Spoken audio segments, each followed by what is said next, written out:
Hi there, I'm Avon. At Christmas, my sister stood up, clinked her glass, and said, "We voted and cut you off."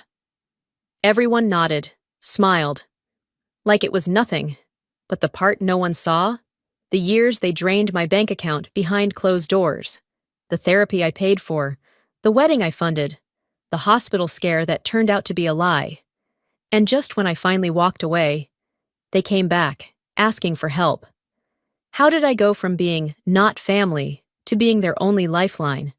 You ever wonder what happens when you stop being the family fixer and start being the one who says enough? Let me show you. I showed up with a bottle of Cabernet, one of the nice ones from my stash.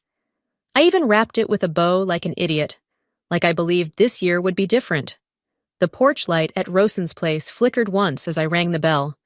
The smell of pine and cinnamon hit me as the door creaked open and Mom's voice carried through the hallway. "Avon's here," she sang out, fake cheer dripping off every syllable. Inside, the house looked like a Hallmark card. Warm lights, crackling fire, the whole thing. Neva was by the tree, shaking a box with her name on it. My father didn't bother getting up from the recliner. Rosine smiled like we were on camera. "You're early," she said. "Must be nice having no kids and no real responsibilities." I smiled politely and placed the wine on the table. "Better early than dramatic," I said, trying to sound playful, but she didn't laugh. Dinner was already set. Carved ham, roasted vegetables, perfectly folded napkins. Rosen always knew how to stage a picture-perfect disaster. I took my seat near the end of the table. Small talk buzzed like a bad radio station. Static, tension, half-hearted chuckles. No one asked how I'd been. No one mentioned my promotion last quarter. It was clear they were just waiting for something. And then it happened. Rosine stood up, wineglass in hand, wearing that lipstick she only used when she wanted to win. "Before we cut the pie," she said, "I think it's time we got honest." I looked up. My stomach turned before she even finished the sentence. She glanced around the table like a smug senator. "We voted, and we've decided you're no longer part of this family." I blinked. At first, I thought I misheard her, or maybe she was joking. But Mom nodded in agreement. "It was bound to happen sooner or later," she said, buttering her roll. Cale stared at his plate, silent. Tolliver clinked his fork against his wineglass. "It's for your own good." Neva giggled. She thought it was a game. And my dad? He didn't even meet my eyes. Just shifted in his chair and muttered, "This kind of tension isn't healthy." I felt like I had left my body. Their words didn't pierce me like knives. It was colder than that, like standing outside in a storm with no coat, no one coming to let you in. I stayed quiet for a moment, forcing myself to breathe. Then I reached into my coat pocket and pulled out a thick folder. Their laughter stopped. The sound it made when I set it on the table was sharp. Paper meeting wood, with a dull thump that cut deeper than any curse. "What's that?" Rosine asked, the smirk twitching at the corners of her mouth. I leaned back. "Since we're being honest, I figured I'd come prepared." She grabbed it like she expected confetti to fly out. Her fingers flipped through the pages, one by one. The smile drained from her face. Bank transfers. Receipts. Email screenshots. A list of every time they called, texted, begged. A timeline that screamed what I'd swallowed for years. Then she hit page 23. A hotel bill from Charleston. 2 nights. 1 room. Signed with her name and someone else's. Lena. She shoved the folder away like it was covered in filth. "You psychopath," she hissed. "You've been spying?" I didn't flinch. "Number I've been documenting. There's a difference." Cale pulled the folder toward him, started reading. His mouth moved, but no words came out. My mother finally said, "How dare you weaponize your help like this?" I looked at her, calm now, colder than I'd ever felt. "You called it help, but to you, I was an ATM, a therapist, a guilt sponge." I stood up. My legs were shaking, but I held my ground. "You said I wasn't family?" I scanned the faces around the table. "Then maybe you won't need your fallback anymore." No one spoke. Rosine's glass tilted in her hand. Neva asked if we were still playing the game. I walked to the door, grabbing my coat. No tears, no begging, no second chances. Just me, and the storm I finally let them feel. Thunder rumbled in the distance as I stepped outside, the cold air hitting harder than I expected. The door didn't slam behind me. It clicked shut, almost polite, like even the house was too tired to argue. I didn't look back. I didn't need to. Let them sit in the silence they carved. The door clicked shut behind me, but their voices bled through the walls. I didn't stop walking, not down the steps, not across the yard. My boots crunched the frost-covered grass like it owed me something. I made it halfway to the street when I heard her. "You think you're better than us?" Rosen's voice, shrill and shaking. "That folder proves you're just obsessive. Sick." I didn't turn around, but I heard the folder hit the wall inside, pages scattering like fire and dry grass. "You're a damn parasite, Avon!" she screamed. Then silence. Then Cale. "Who the hell is Lena?" That stopped me. I turned just slightly, enough to see him standing near the dining room window, the folder in his hand now. His eyes weren't just scanning. They were searching, digging. "Don't do this here," Rosen snapped, but her voice had lost its edge. I said, "Who is Lena?" Cale didn't shout. He never had to. His voice just dropped low and steady, like a threat with a tie on. My mother stood up suddenly. "This isn't the time or the place."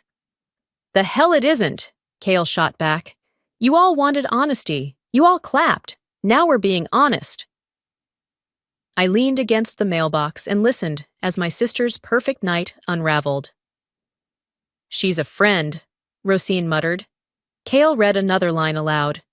"3 nights, Ocean View Suite, Charleston, signed under your joint account, Rosine Adams and Lena Quinn." "A friend, huh?" "She was helping me with a project." "Stop! Just stop!" His voice broke, just enough for me to hear the betrayal sink in. "You lied to me, and you lied to her." I didn't need to watch the rest. I knew that tone. It was the sound of a marriage unraveling in real time. No fireworks, just the quiet crack of trust splitting open. I pulled my phone from my coat pocket, fingers trembling. Not from the cold. A new voicemail, unknown number. I pressed play. "Ms. Adams, this is Ewan from Marlowe and Fisher. Your father asked me to reach out regarding the family trust. He said you recently revoked certain authorizations. He'd like to discuss fallback options." I hung up. Another call came through immediately, same number. "Ms. Adams," Ewan said again when I answered. "Sorry to catch you like this. Your father insisted I contact you. He's under the impression that you're still listed on several fallback clauses as power of attorney." "Not anymore," I replied flatly. "I signed off. It was finalized." "Well," Ewan continued, "he claims that unless you manually update Clause 14B through a separate filing, some assets still default through you. He's asking for a meeting." I laughed. A short, sharp exhale that wasn't amused in the slightest. "Tell him I don't hold that power anymore, and even if I did, I wouldn't lift a finger." "Understood," he said. "Would you like us to notify him in writing?" "No," I said. "Let him stew." I ended the call and stared at the quiet street. A few houses down, someone had one of those plastic reindeer sets lit up. The red nose blinked on and off like it was mocking me. Behind me, the house had gone still again. Not peaceful, just stunned. I took one last look and then walked. Not because I needed air, because staying would have meant seeing their faces after the truth scorched through their lies, and I'd already spent a lifetime swallowing ash. My hands weren't shaking anymore. My breath came even, and I knew, as sure as I knew my name, that they didn't break me tonight. They just proved me right. I didn't have a destination, just distance. Distance from that house, from them, from the wreckage of what used to pass for family. I kept walking until the cold sobered the last of the adrenaline, until the sting in my chest dulled to something I could carry. Then I got in the car, started driving, not toward anything, just away. I didn't go home. Instead, I drove without thinking, past neighborhoods still glowing with lights, through old streets where the pavement cracked in the same places it always had. My tires eventually found their way to the gravel shoulder by the lake, Dad's favorite spot back when I was too young to understand what peace actually meant. The water looked like glass under the moonlight.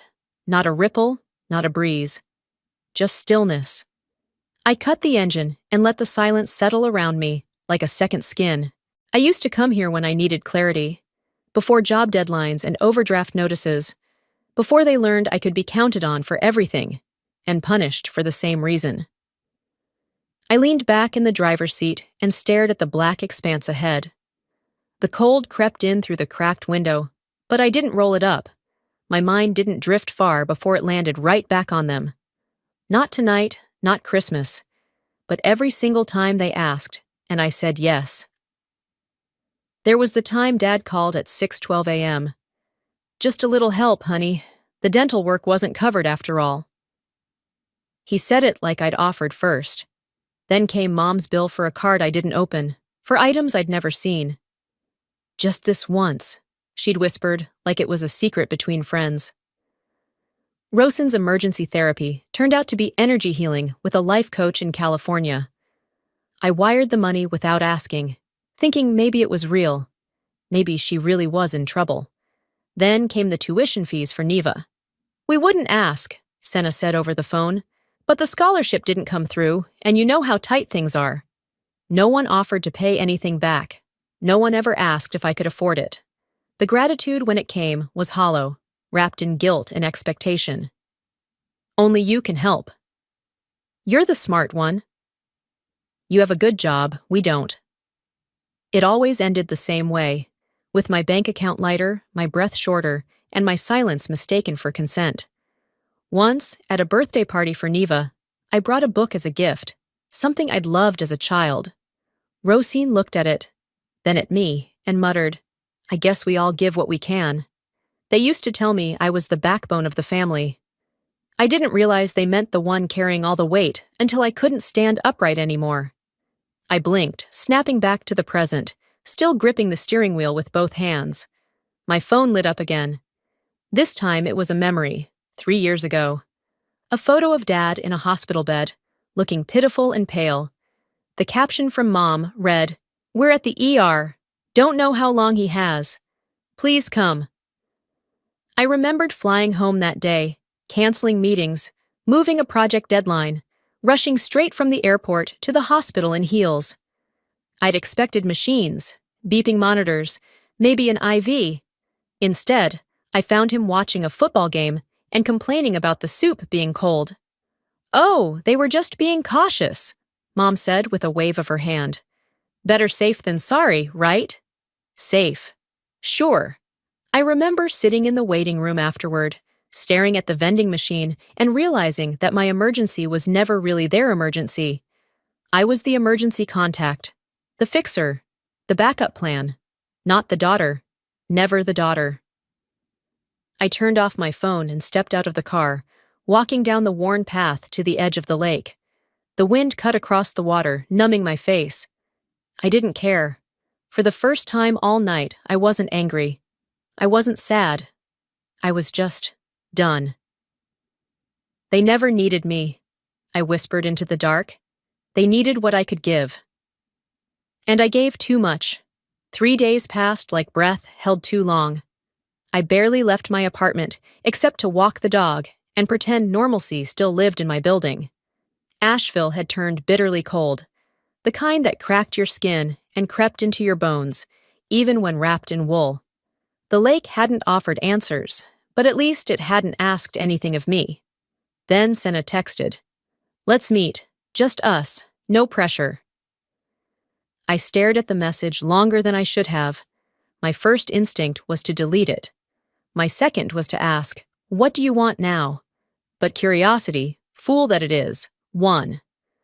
I chose a public place, a tiny cafe tucked on the quieter end of downtown. No risk of a scene, no audience from family, just 2 sisters playing pretend in a setting too cozy for confrontation. She was already there when I arrived, bundled in a cream coat, hands around a latte that had lost its steam. She looked up, eyes soft. Too soft. "I'm glad you came," she said, her voice smaller than I remembered. I sat across from her without taking off my scarf. "Let's not waste time." Senna smiled tightly. "Okay. Look, about Christmas." That wasn't what it looked like. I raised an eyebrow. "Oh?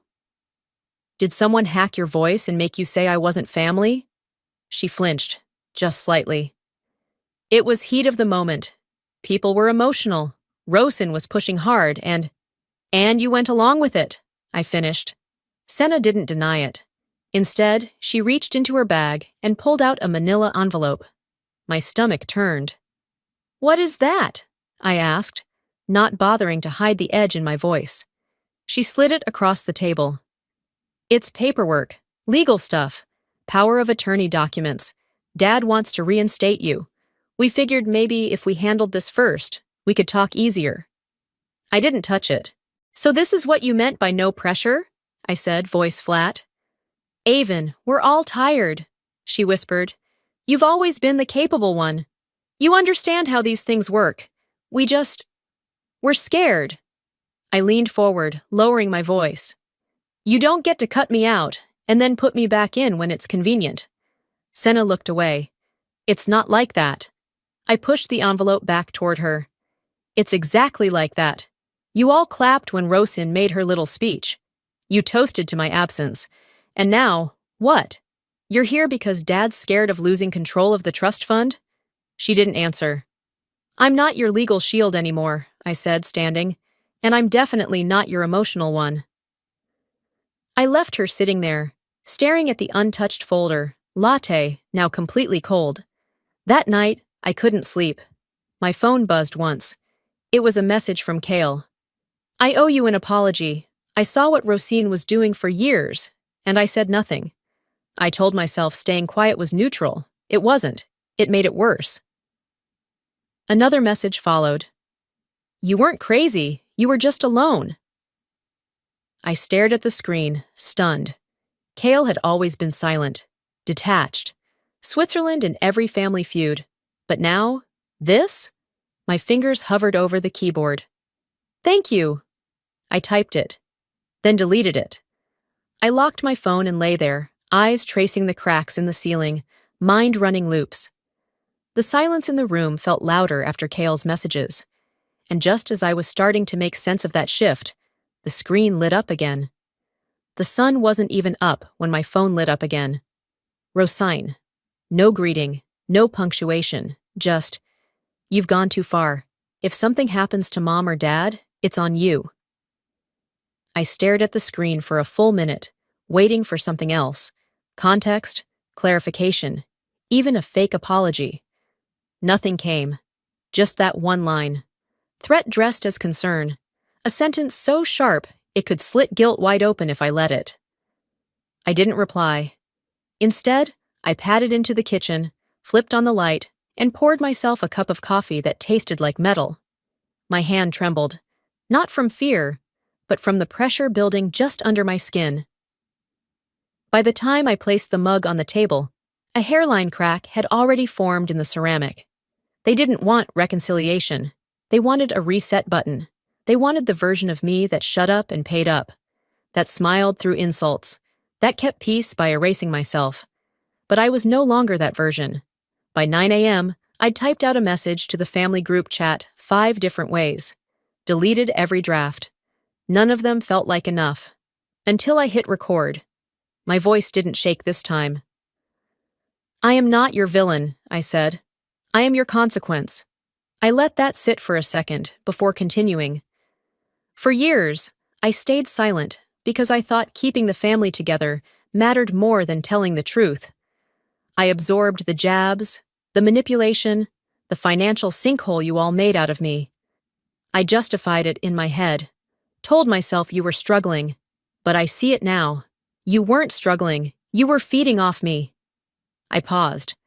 I won't play the scapegoat anymore, and if you try to smear me, threaten me, or twist this back on me, I will go public, with everything, every receipt, every recording, every document in that folder and more. I'm not bluffing.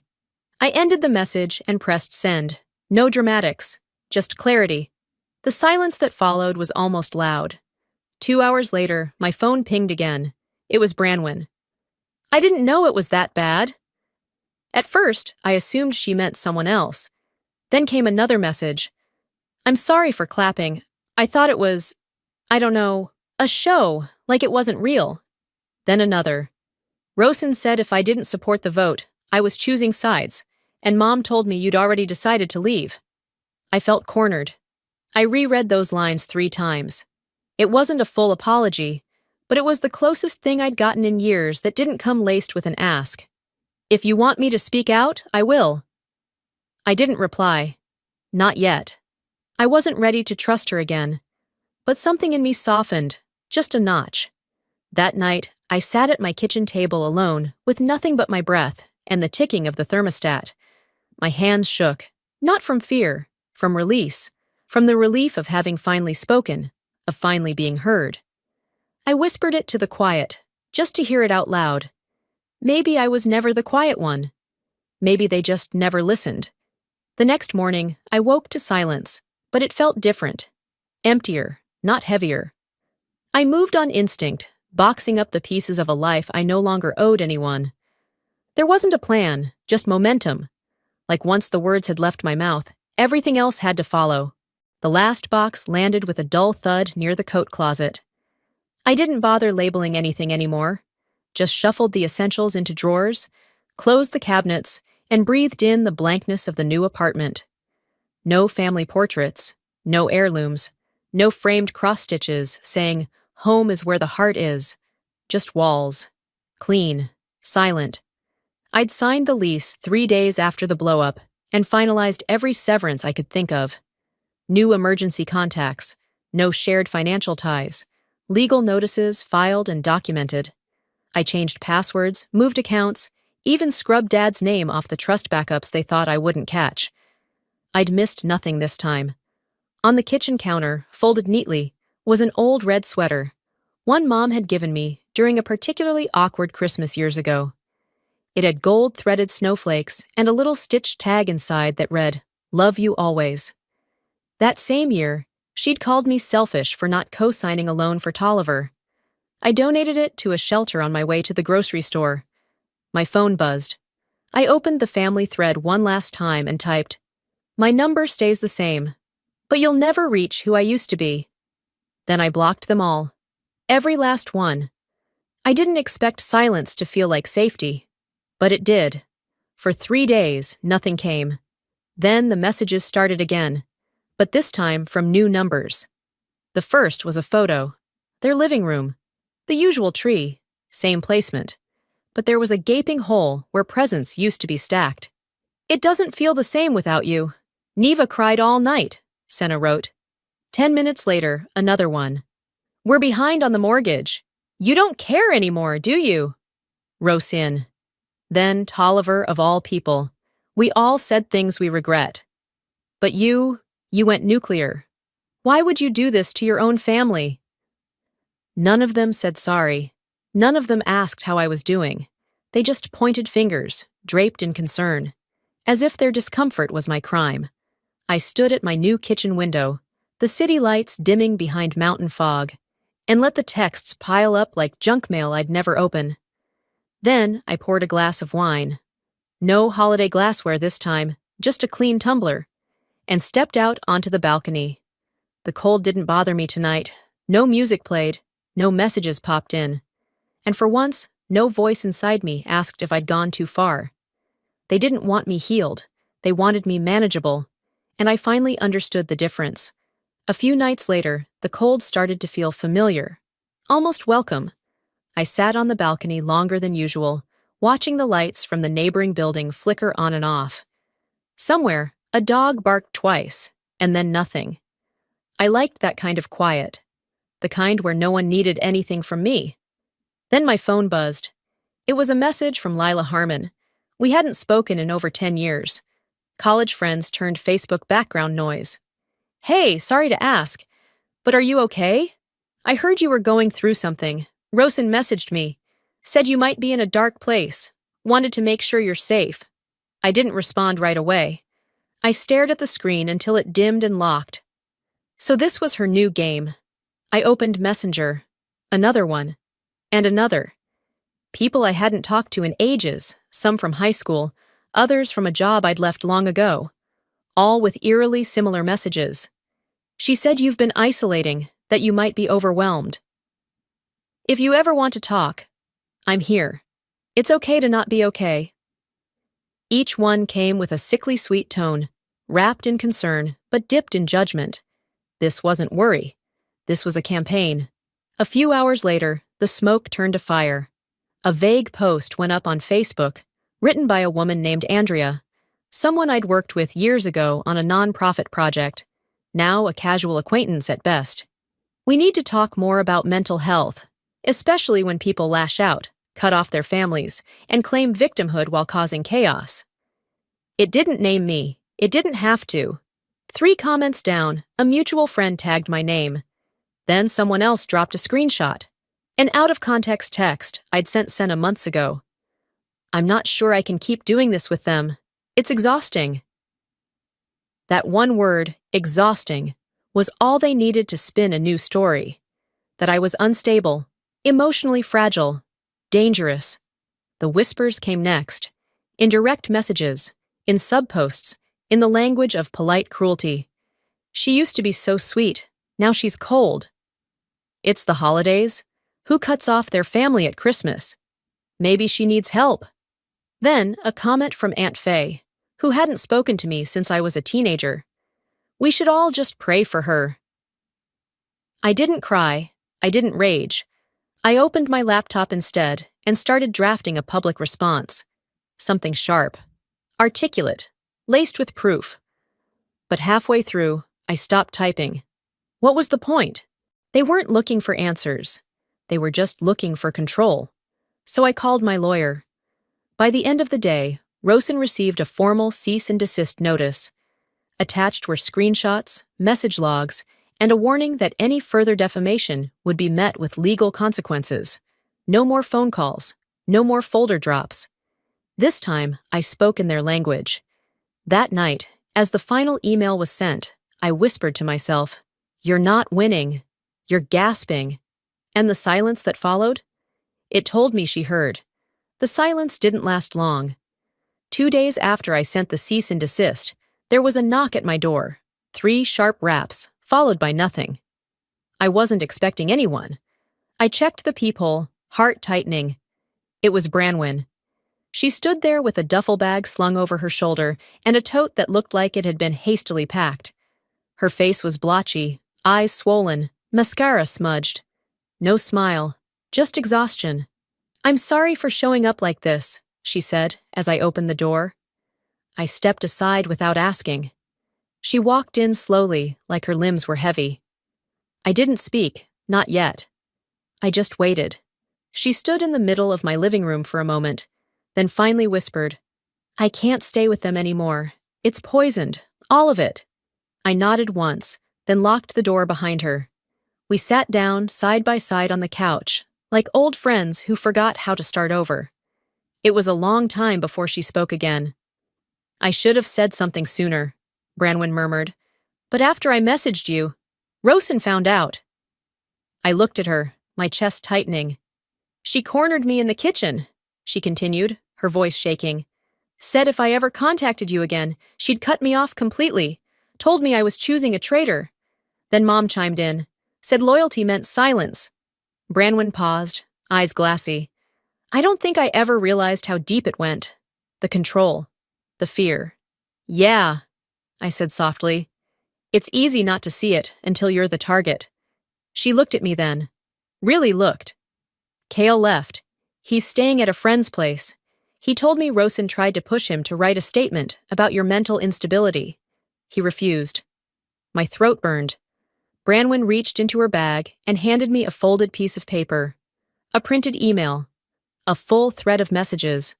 From Senna. From Rosen.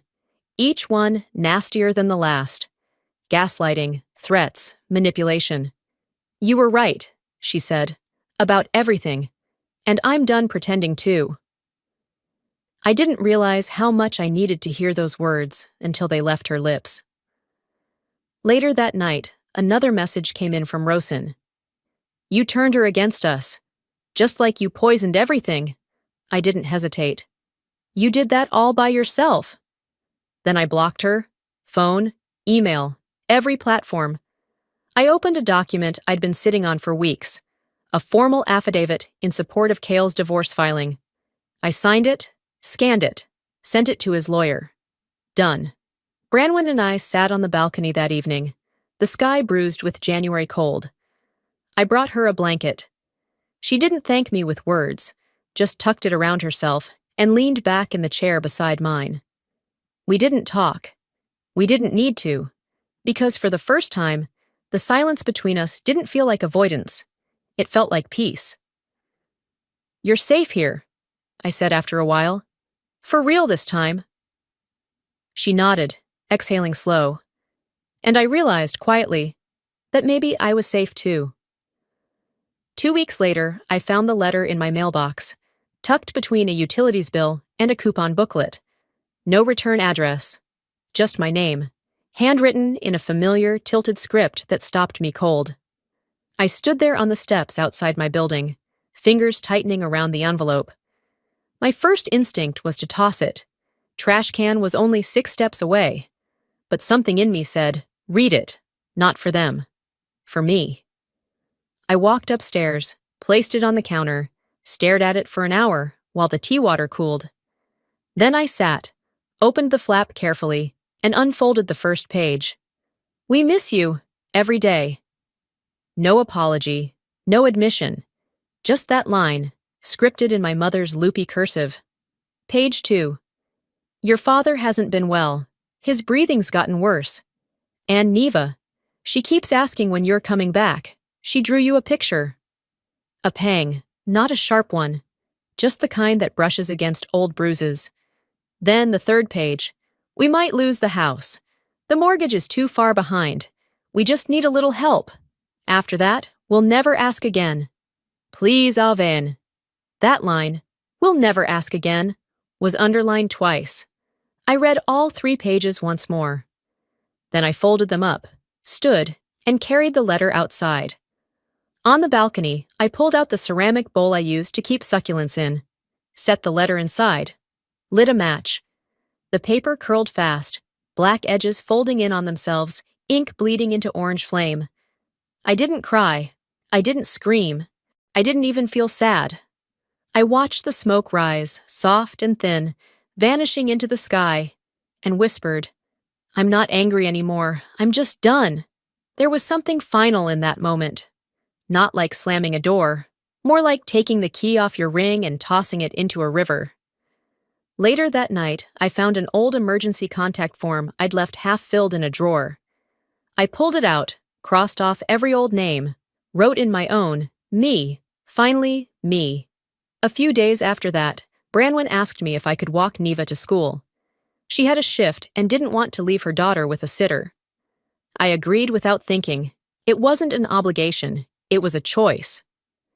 Neva held my hand the whole walk, skipping every third step. When we got to the gate, she looked up at me with that soft, curious stare only kids can manage. Will I see you at my birthday? She asked. I smiled, crouching down so we were eye level. Only if I'm invited. She nodded, then ran toward her class. I stood there for a minute, just watching her disappear into a crowd of color and chatter. When I turned to head home, the clouds were finally breaking, sunlight threading through the gray, slow, and golden. And for once, the end didn't feel like a collapse. It felt like a clearing. Maybe you've been the one keeping it all together. Maybe you've stayed silent to keep the peace, until you realized the silence was costing you your peace. For years, I thought love meant sacrifice. That being the strong one meant absorbing every blow, cleaning up every mess, carrying the weight without ever asking for help. But here's what I learned. Being strong isn't about how much you can endure. It's about knowing when enough is enough. It's about choosing yourself, without apology. Sometimes family won't understand your boundaries, because they were the ones who benefited from you not having any, And when you finally draw that line, they'll call it betrayal. But it's not. It's healing. I don't share this story to be dramatic. I share it for anyone who's ever felt guilty for walking away, for saying no, for protecting their peace. You are not selfish for outgrowing dysfunction. You are not heartless for demanding respect. And you are not alone. So, let me ask you, have you ever had to choose between peace and people? Between protecting your boundaries and preserving a relationship? I'd love to hear your thoughts. Drop a comment below. Just type 1 if this story hit home, or let me know what city or state you're watching from. I read every comment, seriously. And if this video gave you something to think about, maybe strength, maybe a little clarity, then don't forget to hit that subscribe button so you don't miss the next story. Because trust me, you're not the only one rebuilding, and you deserve to write your next chapter your way.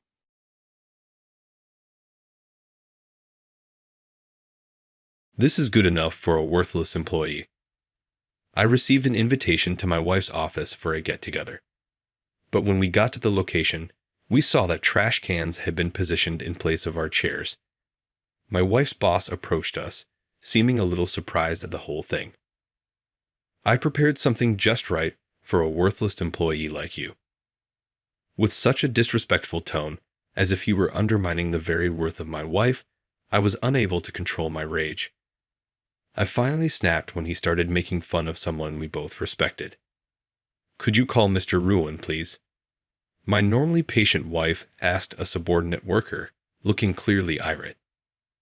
Mr. Ruin showed there a little bit later, and we greeted him. Mr. Ruin inquired as to the nature of the situation after observing it.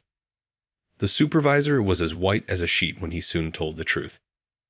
"My name is Patrick.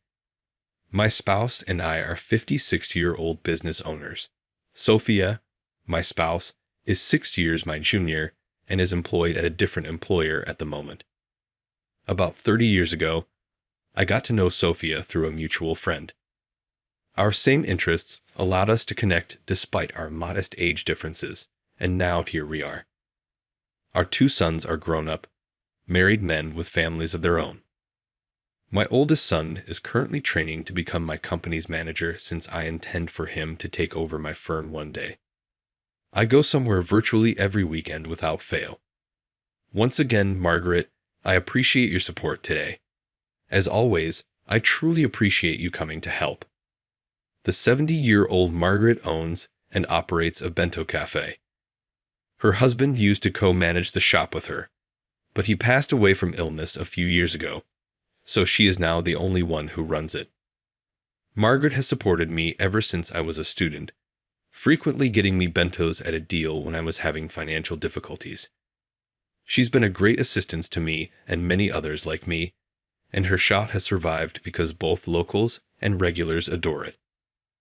I was helping out as usual this particular day when, at about midday, a man entered the business. With a scowl, he peered around the store and asked, "What is this place? It is incredibly antiquated." George is Sophia's supervisor and a very nasty man.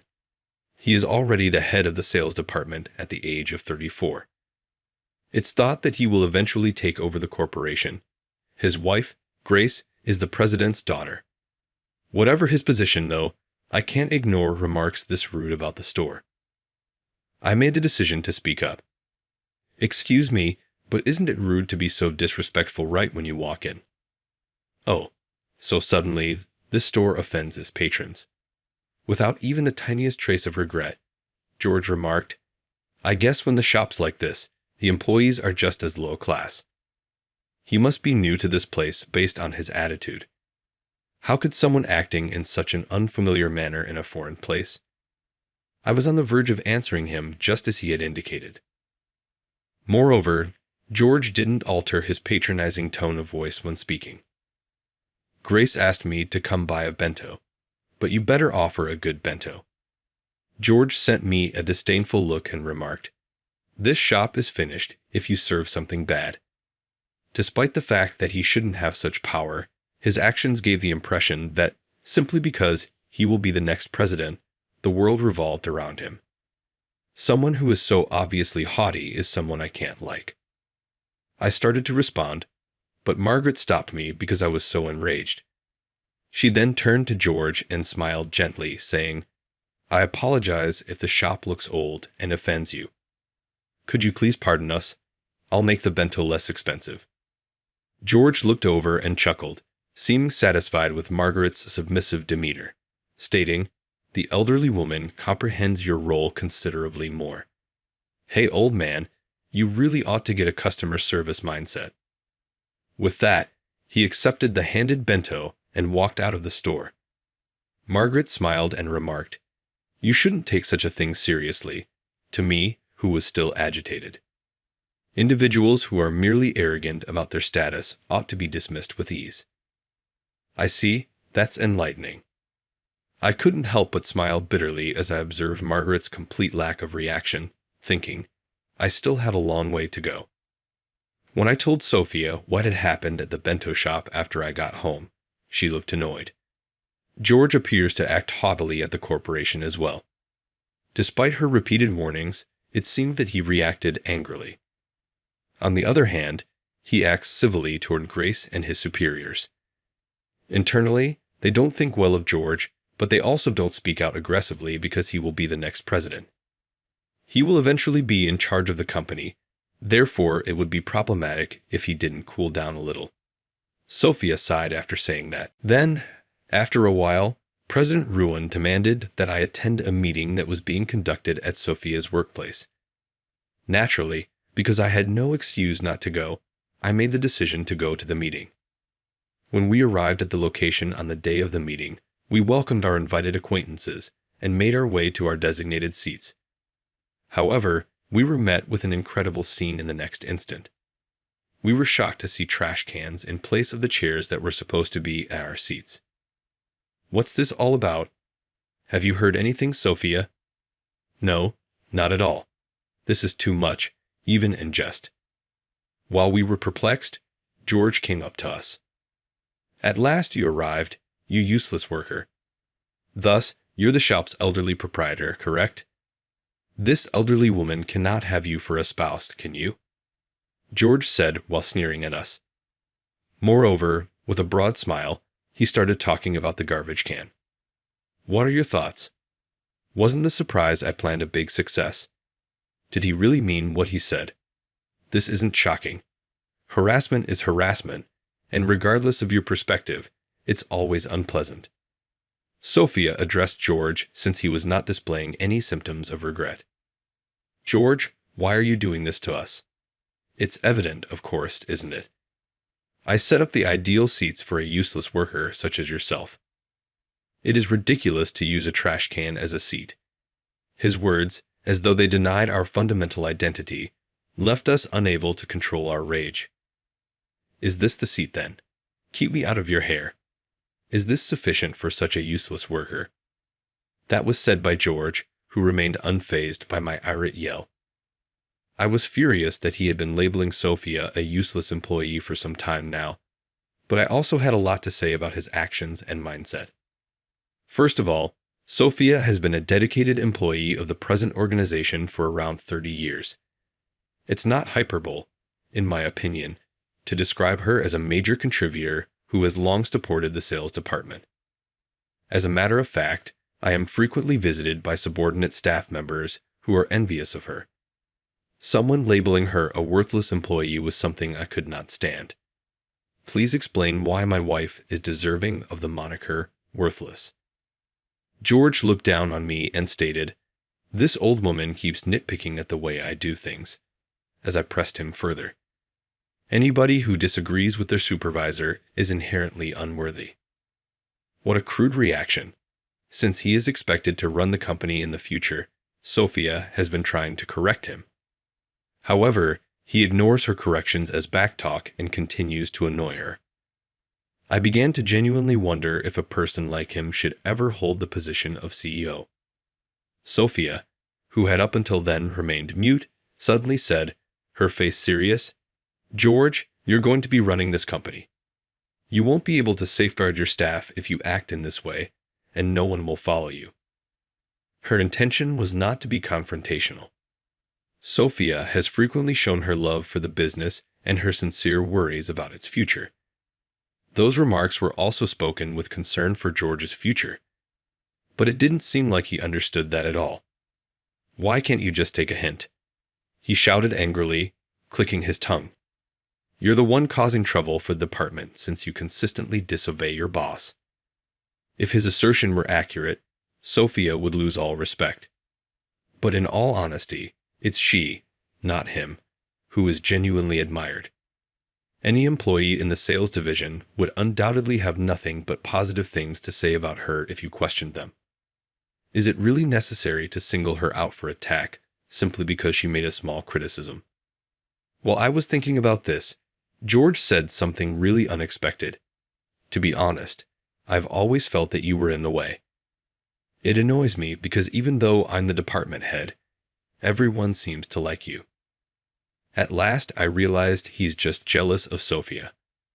Although he probably doesn't get much criticism because of his position, he doesn't have the same level of respect as Sophia.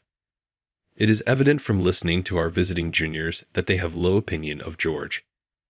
He must have been disturbed by someone who was more respected than he was to voice his concerns, which is why he resorted to such small-time intimidation. Naturally, though, I was unable to put up with this behavior. When I finally had enough, I raised my voice and said, "Enough. It is completely out of line what you did at the bento shop and here." George shot back, "Oh please, a guy who's been cast out by society has no right to lecture someone like me," in reaction to what I had said. "It's likely that you're employed at that bento store because you're having trouble finding another place to work." He seemed to think that I worked at Margaret's shop, although even if I did, it was incredibly forgivable to trash a location unrelated to this. George ignored my response and went on. "A husband who is dependent on a useless employee is as useless, don't you think? In the first place, you weren't even invited to this event." I never thought he would get this far. Even the normally composed Sophia appeared to have had enough. "Could you call Mr. Irwin, please?" she asked a junior employee who was close. Without delay, the junior departed to retrieve Mr. Irwin. "Oh, so you intend to report Mr. Irwin? As the CEO of the future, who you think will support an elderly lady like you?" George's expression was one of victory. He had no idea that he was going to be lowered to the lowest possible level. After a little while, a man came up to us. It was none other than Mr. Benjamin Irwin, the head of the corporation. The workers surrounding us bent their heads the moment he arrived. Everyone calmed down. There's no need to be so formal. However, more crucially, the company president, Mr. Irwin, turned to face me as soon as he began speaking, took a gradual step across, and then abruptly wrapped his arm around my shoulder. "Hey, Tom, you succeeded. If you hadn't, I was prepared to drag you from your home," he declared. "Come on, like our past wouldn't make me miss it." "But really, Benjamin, have you gained weight once more?" We were teasing each other lightly, and I answered. George stood there, mouth gaping, utterly startled. Only seconds before, he had been so full of himself. "Mr. Irwin, do you know this man?" George questioned, shocked. "Hey, how dare you refer to our major shareholder as this man?" Someone lost it. Mr. Irwin's statements caused George's eyes to widen with surprise. "Indeed, I am the company's largest shareholder and have known Mr. Irwin since our time in college. We immediately clicked and became best friends while we were students, studying business management. We encouraged one another to pursue our shared goal of becoming business owners, and now we both have. I invested by purchasing shares when his company went public because of our bond. By the way, I met Sophia through Mr. Irwin, who introduced us. He said Sophia was a great worker with a kind heart. His support gave me little doubt that Sophia was an important member of the team." George's face became pale now that he understood the issue, and appropriately so. It turned out that the guy he had been disparaging and making fun of was an important member of the team. When Mr. Irwin saw the garbage cans positioned near our chairs, he inquired as to their use. George rushed to speak, fearing for his job, saying, "Hey, who set up this prank? It is inconsiderate to the largest stakeholder."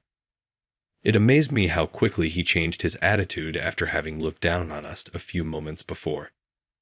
The icy gazes directed towards him indicated that others shared his thoughts. Sophia and I weren't going to allow him to get away with pretending he wasn't involved and placing the responsibility elsewhere. "George, get over acting phony. I take it that you were the one who planned this entire thing." "What? You don't have any evidence." His denials were becoming pitiful at this point. There were so many witnesses that it would be futile to try to hide the facts. A female employee then raised her voice, claiming to have proof, and she produced her smartphone. She had captured the whole thing on camera. One of Sophia's subordinates, this worker was a frequent visitor to our house. Given that she was near in age to our sons, we regarded her like a daughter. She must have been unable to see us being tormented since she covertly taped everything as proof. Mr. Rowan scowled at George as he started to fear as his self-sabotage was revealed. Grace showed there at that very moment, bringing Margaret along. "What's the situation here? Why is there so much agitation?" "Just difficulty all the way," Mr. Irwin answered. "George has done something outrageous," and he started to tell what had happened. With a sigh, Grace seemed to be expecting this. George asked her, "Hey Grace, why did you bring that old woman from the bento shop here?" As he turned to face her. "Why? Since Margaret is a significant individual. She supplies bento for our company cafeteria and is my father's benefactor." Yes, Margaret had helped Mr. Rowan when he was a student, just like she had helped me. He'd always claimed that he wanted to serve her bento at his cafeteria if he ever founded a business. That was the extent of his feelings of debt to her, and he kept his word. Mr. Rowan had been a frequent visitor to her shop even after taking office, and Grace had known Margaret since she was a young girl.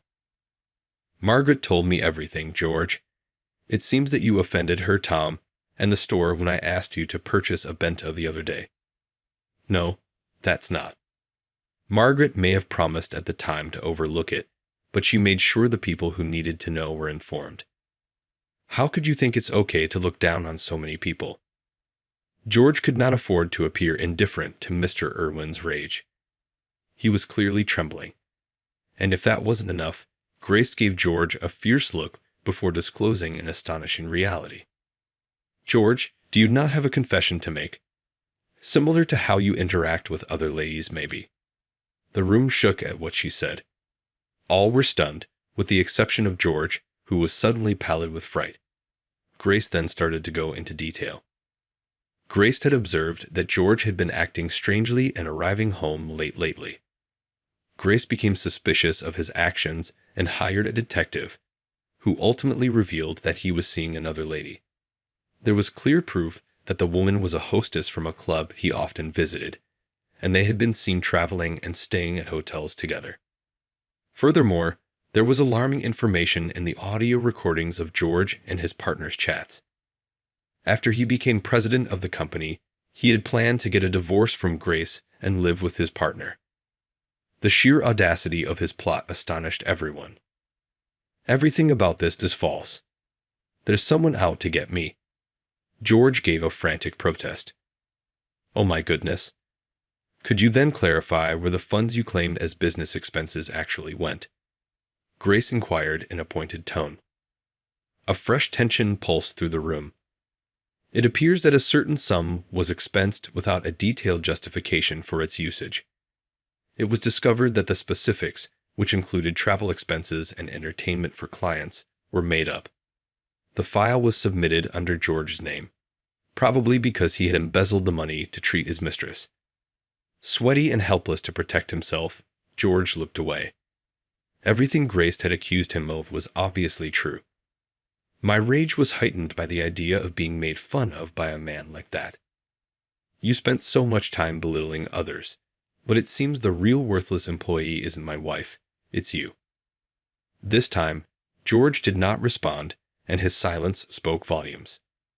Mr. Irwin and Grace approached him. They were clearly furious now. "You misled my daughter, treated others badly, and damaged this business. This is not the place for you. You will be granted a divorce if you truly desire one. But please never again show your face to us." George apologized profusely, but it was not enough.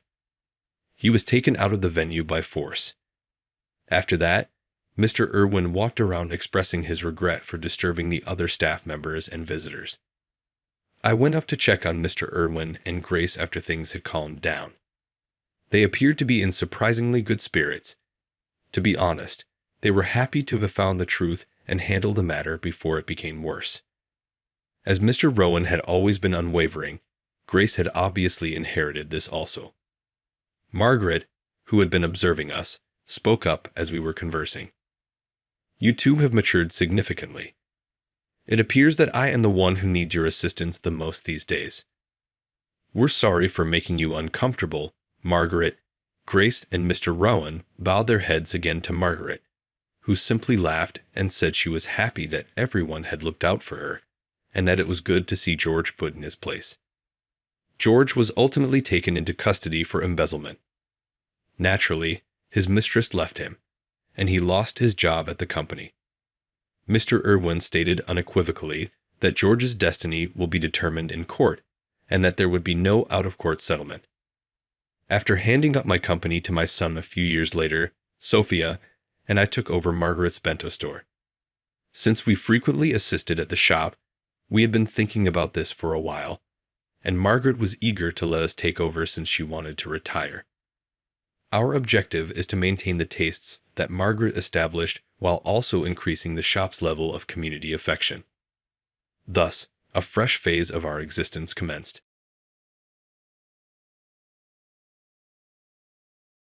Promise me you'll marry me in the future. All right, back in elementary school, a childhood friend said these things to me. Even as an adult, I can still clearly recall what she said. In high school, we started dating, but after a fight, we broke up. I've been unable to forget my ex-girlfriend for 20 years, despite that. Reunited with her as if by miracle, for whatever reason. My name is Henry. I drive a long-haul truck. I distribute things all throughout the nation, often spending up to 2 weeks away from home. I kept up this sporadic work after high school, frequently spending the night in my truck. Before I realized it, I had grown to the age where an increasing number of my coworkers and school friends were getting married. When I eventually see my colleagues after a lengthy travel, they frequently question, "Aren't you going to get married?" I smile sarcastically in response, "I'd like to, but, well." Then a coworker might ask, "What's up?" with a worried expression. "Is there a problem?" "No, it isn't significant." I answer, "Don't worry about it." After telling my coworker that, I got back in my truck. My worries could not be lovingly shared, not even with a close colleague. Although I do want to be married, even after all these years, there is someone I will never forget. That individual used to be my high school sophomore girlfriend. Ashley and I broke up in high school, and it's been 20 years since then. We haven't seen each other since. I am aware that despite everything, my dream to marry Ashley is pointless. Besides, I'd be the target of jokes among my coworkers if I spent 20 years pining away for a high school sweetheart. I am aware that Ashley and I cannot be married. All the same, Ashley comes to mind when I hear the word marriage. I still can't get over my affections for Ashley, even after we split up for 20 years. Ashley was an elementary school buddy of mine growing up. Our parents were close friends, and our houses were close together. Every day after school, we would play together or work on our homework. It was a given to get together after school or during holidays. Playing and going to each other's houses was just a regular part of our days. Ashley and I connected on a deeper level than just being friends. Ashley and I were in 3rd grade at the time, and it was springtime. The elder cousin of Ashley got hitched. Ashley showed me pictures of her cousin Ashley wearing an all-white bridal gown. The pictures enchanted me by capturing a wonderful universe. Ashley hesitantly asked, "Promise me you'll marry me in the future, okay?" While I was enthralled with the pictures. At Ashley's remarks, I swallowed without thinking. The thought of Ashley wearing a stunning wedding gown made my heart skip a beat. Startled and unsettled, I was at a loss for words. Our days then resumed with homework and after-school activities. Even in the far future, I thought we would always spend our days together. But suddenly our quiet lives were disturbed by a tragedy. In a car accident during our 5th year of elementary school, Ashley's father passed away. Ashley and her mother both withdrew after that. I attempted to make her feel better by saying, "Hey, let's play together today," but all she could say was, "I can't today." I felt depressed and alone, asking myself, why won't Ashley play with me? Ashley is grieving the loss of her father, who was the pillar of their family, my mom continued. For now, give her some room. That makes sense. Ashley's father genuinely lived up to his role as the family's pillar. He was exceptionally trustworthy and caring. Ashley's father took the initiative to set up the camera and prepare the meal at the sports festival. It makes sense that Ashley would be anxious given that her father vanished out of thin air. I kept being mindful of Ashley every time we crossed paths at school. "I apologize for requesting that you play the other day." I said, "I didn't know you were depressed." Ashley grinned and replied, "It's all right." When I did, "It's difficult right now, but when I feel better, let's play together once more." Even though I didn't see Ashley every day anymore, I still made an effort to be available for hangouts on her schedule during breaks. "Are you okay?" I kept asking her every time we got together during breaks. "How are you doing?" Ashley would constantly say, "Yeah, I'm fine," and smile. However, I noted that occasionally her smile seemed forced, and other times it was sincere. It would be difficult to mend the emotional wounds following the death of her father. I could tell this merely by observing her facial expressions quietly. Ashley and I eventually went to the same middle and high school. In our sophomore year of high school, I informed Ashley that I liked her, but I waited until her sentiments had calmed down. She was a big part of my life. I had watched her struggle when her father passed away and loved her from a distance for years. I was ecstatic and thought I was the world's best when Ashley and I started dating. Happy to laugh, Ashley said, "I never imagined I would actually date Henry." "Neither am I. Dating you feels like a dream," I smiled in response. While things were going well in our relationship at first, something else happened that would impact us both at the same time. Shortly after her mother's second marriage, Ashley and I began dating. I'd heard that her new spouse worked with her mother's company. Since her husband's passing, he had been her mother's supporter. He seemed to be supporting Ashley while she was having a hard time, just like I was. I reasoned that Ashley's mother and herself must have been just as devastated by her father's passing. What mattered most was that they find a happy ending and someone to rely on. I was there to support Ashley through all of her struggles as her boyfriend. I wanted very much to love her even more from now on. But it appeared that Ashley's mother's new spouse held opinions that were very different from mine. Ashley's mother's new spouse, Tom, was an avid gambler and drinker. Soon after the marriage, he left his work and turned to gambling full-time. After the marriage, Ashley's mother became a housewife, and he began to demand money for gambling. He would get grumpy, throw things, and yell if she didn't give him money. Ashley's living circumstances quickly got worse as a result. Ashley appeared thin when I first met her over spring break of our sophomore year in high school. "Are you okay?" I said, but all she did was look down.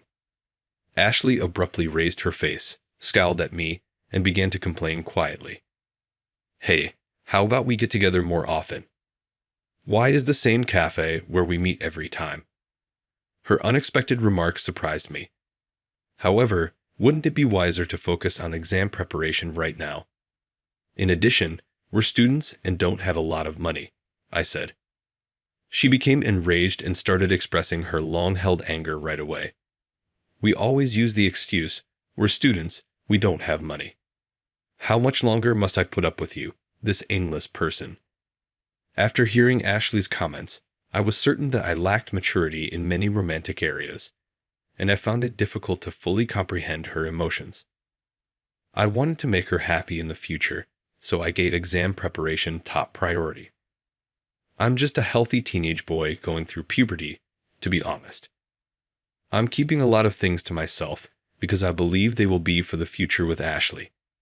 I'm therefore restrained myself. She was my first in everything, and since I value her so highly, I felt that I shouldn't hurt her anymore. I had no idea that I was causing her to withdraw that much.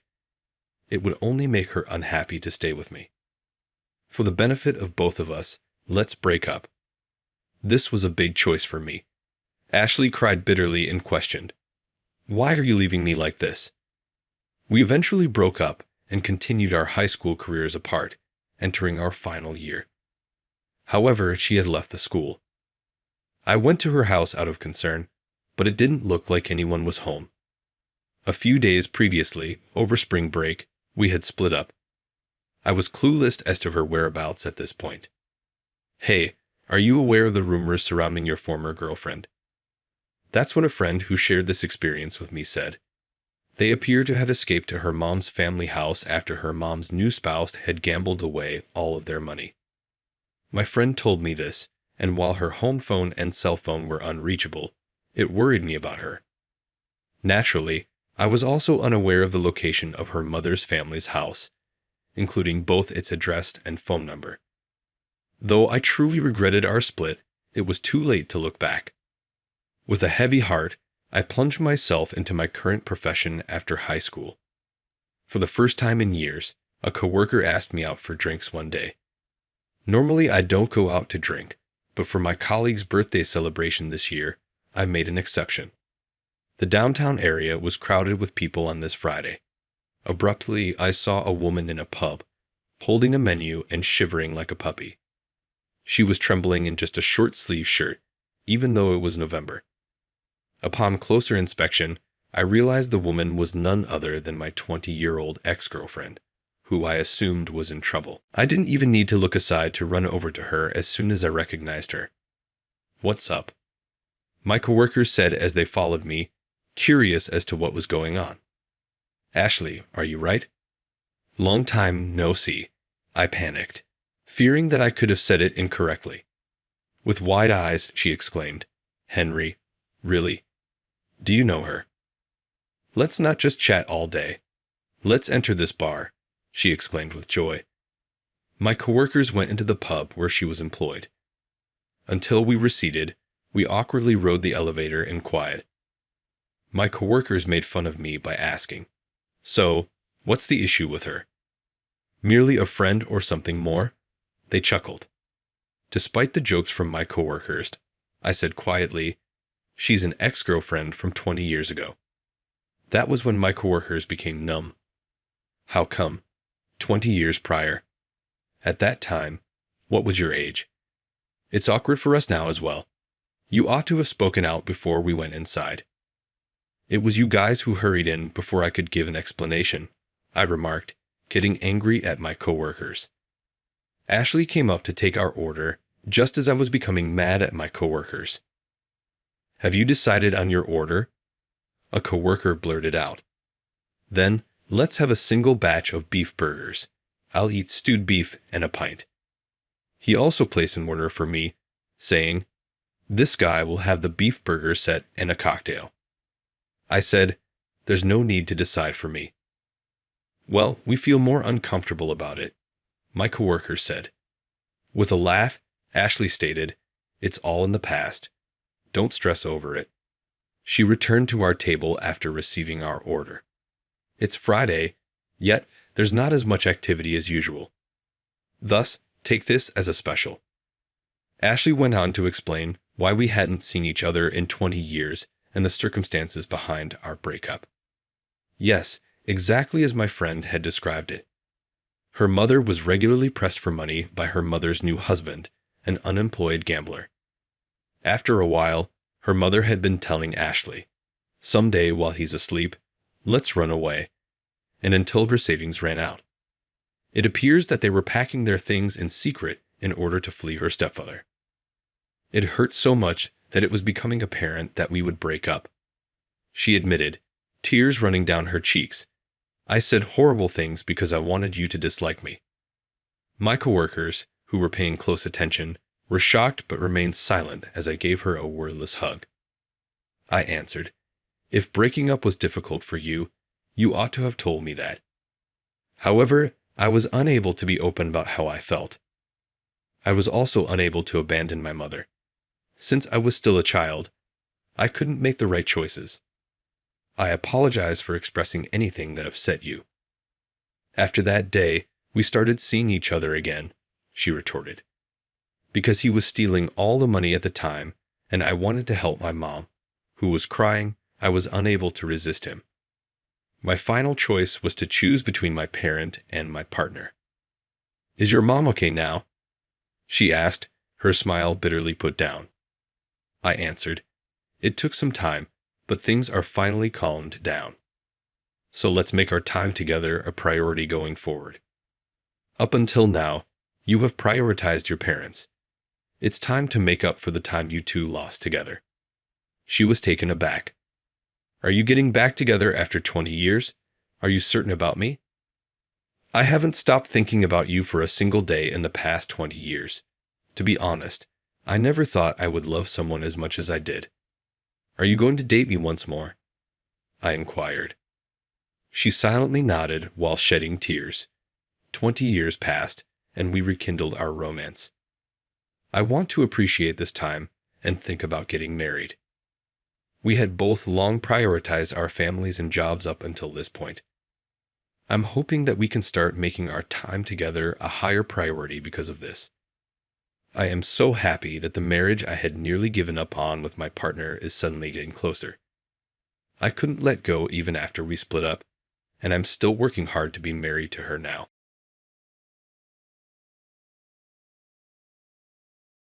"Stop. Let go." A voice, like a scream, resonated across the air. I followed the sound, heading toward the voice. I observed a woman. No, a girl, being held by her arm by someone in a black tracksuit. On closer scrutiny, I saw she was wearing a school uniform. "Hey, knock it off." I shouted as I went toward the two, firmly making him let go of the high school girl. He clicked his tongue and rushed away. Though the girl was saved, I ended up being terribly late for an important meeting. A few days later, when I went to the office, I was summoned to the CEO's office. "Frank, I'm thinking of sending you to one of our regional offices starting tomorrow." Even though I was late because I helped someone, the corporation was going to penalize me. "Is this a demotion?" I inquired. "Well, you can take it that way if you want. We can't have destructive staff here at the headquarters. You understand, right?" With that stated, I gave my brightest smile. "It's perfect. Thank you. You can fire me instead of demoting me." What? My statements left the CEO in absolute disbelief. "My name is Frank. I work for a medical device manufacturer. Ever since I was in elementary school, after my father went away from illness, I was reared in a single-mother family. I wanted to help people like my father. Even though I had the grades to go to medical school, due to financial constraints, I devoted myself to studying and extracurricular activities. I opted to work directly after high school. Although I couldn't be a doctor, I was determined to be active in the medical area and focused on job hunting there. Getting a career in the medical industry with only a high school diploma was tough. My first pick was a well-known local medical device business called Johnson Manufacturing, but I ended up at another medical device manufacturer that had dealings with them. It wasn't Johnson Manufacturing, but it was a pretty substantial company, and I was honestly happy to have landed a job in the medical industry, which was my dream. "Frank, I got an offer from Johnson Manufacturing. I'll never forget the smile on Mike's face when he ran up to tell me that. I had a classmate named Mike. Like me, he grew up in a single-mother household, and after high school, he intended to work in the medical sector, so we job hunted together. With that time, Mike acquired a position with Johnson Manufacturing, which I had long loved. Really? Good for you. I stated that to Mike, but deep down, I felt a sting of jealousy. When I was getting rejection notices, Mike was getting job offers. I felt like I couldn't compete with him, but deep inside, I wanted to surpass him somehow. 3 years went by since I joined the company straight out of high school. I got the hang of my job around this time, and a gentleman named Jake became the manager of my department. Manager Jake, who came soon after college, was decent at his work, and people both in and outside the organization spoke well of him. But behind the scenes, he looked down on me for being from a single-parent household and not having a college degree. Hey, do you really think Frank, a high school grad from a single mom's home, can handle such an important task? Jake would say this regularly, whispering so only I could hear. It was quite aggravating. Although it's true that I come from such a home and didn't go to college, I never reacted. But Jake seemed to take my silence as approval, criticizing me regularly. I tried not to let it affect me, but enduring it day after day was hard. One evening, I decided to bring Mike out for drinks at our normal bar. While I was raving about Jake and our firm, Mike just quietly sipped his drink. Despite being with the company for the same amount of time as me, Mike had already become the youngest department leader in Johnson Manufacturing's history. The organization has a major focus on cultivating young talents. I envied him, considering how we both had comparable backgrounds, but he had climbed the corporate ladder so much faster only because he joined a different business. Man, you are so lucky, becoming a department head, I said, a bit inebriated. Mike responded, Frank, do you realize how much time you waste just talking and complaining? What? I asked, bewildered. Instead of doing this, you should focus on your work and act. That's how I got where I am. I plan on climbing even higher. With that, Mike collected the bill and departed the pub. I mumbled, what's with him? However, I knew what Mike stated was accurate. Even when I whined like whey, time continued to march on. He probably spent these kinds of moments thinking about work. This made me realize I need to step up my game if I want to move up too. But I thought something was odd about Mike's demeanor. Back in high school, when we were job hunting, he had this true spark in his eyes. We used to motivate one another by saying, let's give it our all, no matter what happens. Now, there was a slightly menacing vibe about him. One day, I was heading to the office. We had a huge meeting planned up with a potential client introduced to us by one of our trusted partners. Everyone in the department was excited, along with the CEO, thinking that they would be able to gain a new business partner. The crew for this meeting included me, Manager Jake, and our CEO. As I proceeded, I suddenly heard a woman's voice from a nearby alley, shouting, "Let go of me." Then a voice that practically yelled, "Let go," proceeded.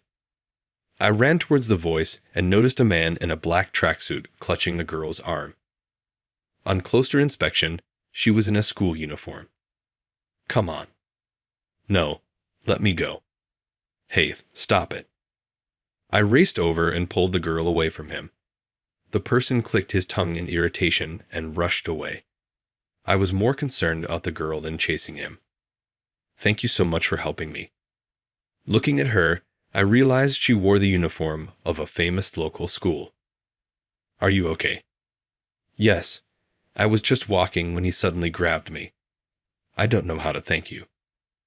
I continued to soothe the visibly scared girl. After calming her down, I advised she phone someone trustworthy to pick her up. She answered, "My ride will be here soon." When I told her, "I'll stay with you until they come," she appeared relieved. We then proceeded to the main street, and while conversing, her cell phone's notification sound came out. It seemed like the person picking her up was nearby. Well, I thought of getting to work, but then she added, "I really want to thank you. Can we trade contact information? Please, you helped me very lot. I truly want to thank you properly." Honestly, the concept of me, a grown man, exchanging numbers with a high school girl felt a bit weird. Besides, getting thanked by a high school girl. I hesitated. But as I had to hurry to work, I decided to just hand her my business card. "Here's my card, but seriously, don't worry about today. Wait, this company is. Anyway, got to go." I hurriedly left the scene. Of course, by the time I got to work, I was terribly late and ready to be reprimanded. When I arrived, the CEO and Jake were discussing. The moment they saw me, Jake screamed, "Frank, why are you late on such an important day?" "I had some circumstances. I'm sincerely sorry." I bowed, but the CEO seemed disturbed. "Frank, since Jake and I will handle things today, you should head home." "Home? But why? Do you really expect us to trust someone who's late on such an important day? Just go home. Be ready to lose your job." I mean, okay, I was late. But, Frank, please think about your actions for a bit. Getting shouted at by a red-faced Jake, I handed over the business documents I'd created to them and basically quit the company. I might be fired at this pace. From my point of view, I had just done what any decent person would. However, to the CEO and Jake, who didn't know the circumstances, I was just some person who came in late. Even if I described in detail, I wasn't sure they believed me. The fact that I'd been prompt without any absences up until now might have made this tardiness extra noteworthy in the CEO's perspective. Lost in my thoughts at home, my work phone rang. The incoming number wasn't registered, but believing it may be work-related, I answered. "Hello? Frank speaking. Is this Frank? I'm the girl you assisted earlier." I recognized the lovely voice and immediately thought of the high school girl. "Oh, from earlier. Thank you very lot for helping me." "No worries. Did you get home safely?" "Yes, I met up with the person picking me up soon after and got home safely." "That's good. Just be careful, okay?" "Okay." As I was ready to cancel the phone, she said, "Wait, are you at your office right now?" "No, I'm at home."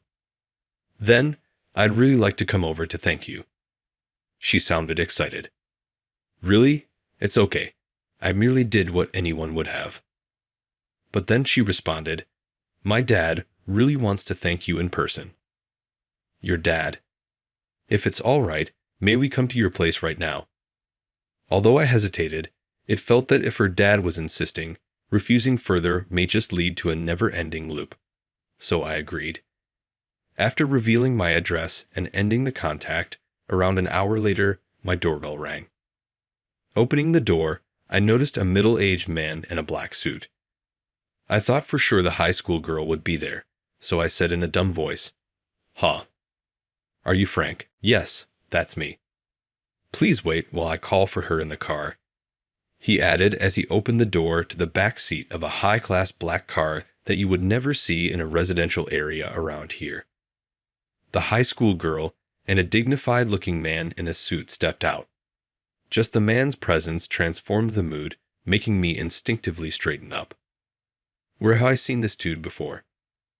I invited them in, saying, "Please come in," feeling delighted I'd spent an hour cleaning. I served them some coffee. "Frank, I'm sorry for the sudden visit." "It's fine. I just didn't expect you'd come all the way here. My dad really wanted to thank you." She stared at the man beside her. "I knew it. He's her father. Thank you for helping my daughter. I'm sincerely grateful." The man bowed. "No, I'm simply glad your daughter is safe. I never believed she would be targeted. I'm sorry for the trouble." The man quickly handed me his business card. When I took it and stared, my eyes expanded, and I let out a shocked, "Ha!" On it was a name I hadn't expected at all. The next day, as soon as I went to work, I was called into the CEO's office. As I approached, to my astonishment, Jake was with the CEO. Then the CEO told me I was being transferred to a regional sales branch. Frank, starting tomorrow, I'm thinking of having you go to the regional branch. CEO, is this a demotion? Well, you can take it that way if you want. We can't maintain difficult staff at the headquarters. Please understand. Hearing those comments, I displayed my finest smile. That's perfect. Thank you. Instead of a demotion, you can just terminate me. What? The CEO's eyes became wide at my statements. Smiling, I grabbed an envelope out of my bag. Let me know if you'd like further modifications. Actually, I've been thinking of resigning. Here's my resignation letter. Resigning? Yes, I've already secured my next job. Where are you? Before he could finish, I interrupted. There's someone here who'd like to meet the CEO. I then opened the door and let the individual in. The CEO and Jake were once again in disbelief. Mr. Johnson. Yes, this man was the CEO of Johnson Manufacturing. The high school student I helped yesterday turned out to be Lisa, the only daughter of the CEO of Johnson Manufacturing, whom I had always liked. He came to show his gratitude personally. Even though Lisa is still in high school, she's in line to be the next CEO of Johnson Manufacturing. So, he was sincerely happy that I helped his only daughter and future CEO. Lisa thanked me multiple times. My daughter brought me your business card, and when I saw the firm name, it felt familiar. Here, I'd like to extend our business with the company you're working for. Of course, I'd expressly like you to be in charge. I appreciate the offer, but the thing is. I then detailed the events of today, explaining that I might get fired. After hearing this, Co. Johnson requested if I might accompany him to the workplace the next day. I heard you're thinking of letting such a great employee go. What on earth are you thinking? That's why I brought him with me today. Neither the COO nor Jake could keep their tongues shut at the appearance of Co. Johnson, whom they had not expecting. But this Frank has shown poor professionalism. Just the other day, he was late. That's why we were thinking of this relocation. He was late yesterday because he was helping my daughter when she was in trouble. But what about his purported poor professionalism? Well, he tends to slack off and supposedly takes credit for others' work. Did you see this yourself? No. Jake reported it to me. Right. The co glanced at Jake, who shuffled uncomfortably, mumbling, Well, you see. Do you really believe he'd act like that? No. Frank has always been a hard-working guy since he joined. Then why judge him this way and plan to demote him? Are you thinking of relocating Frank based only on hearsay? The CEO squirmed, evidently uncomfortable. Co. Johnson sighed. It's unfortunate Frank isn't being evaluated fairly. If this is how you feel, I think he'd be a fantastic fit in our headquarters. And so, I quit my old job and began working for Johnson Manufacturing, a place I had long respected. Lisa was happy, and Mike threw me a friendly challenge. You won't, how do me? There's a huge difference in scale and staffing between my prior company and Johnson Manufacturing, so I knew I had to give it my all to keep up. Every day was a grind. A few months later, the guy who assaulted me got arrested. Lisa cried out to me, Really? Who was he? Some 20-year-old guy I've never met. You don't know him. No. I viewed the images, but I've never seen that guy before. The authorities also seemed to infer that the offender was just following orders from someone. Someone? Who could it be? He said he got the job offer in DM after posting on social media about being willing to do anything for money. He's never met the individual who provided him the instructions, and they solely spoke over social media. That suggests there is a mastermind behind the attack on Lisa. I pondered if it might have been a competing company, but I couldn't come up with anyone like that. Time passed quickly, and both Mike and I continued to work at Johnson Manufacturing. I got promoted and became department head. Meanwhile, Mike made even more achievements, becoming an executive. Ever since I started here, I've been surprised at Mike's ability. The CEO has always been fond of Mike's work and knowledge. Now Mike has become somewhat of a right-hand guy to the co. I also endeavor to stay up with him, working hard every day. Lisa graduated from high school and enrolled at a public institution. She's now in her final year and is expected to join Johnson Manufacturing next year. She's informed us about her resolve to work hard. For now, she's enjoying her final year in college. In fact, Lisa and I have become rather close. Once she started coming to the workplace, we naturally began to engage more, and it didn't take long for us to get along well. Of course, we started dating after she graduated high school. I was thinking how amazing it would be if I could help her in both her personal and professional life. But then, one day, I got a phone claiming Lisa had been attacked again. During the onslaught, Lisa fought back ferociously. In the process, she was shoved by the assailant, collapsed, and broke her arm.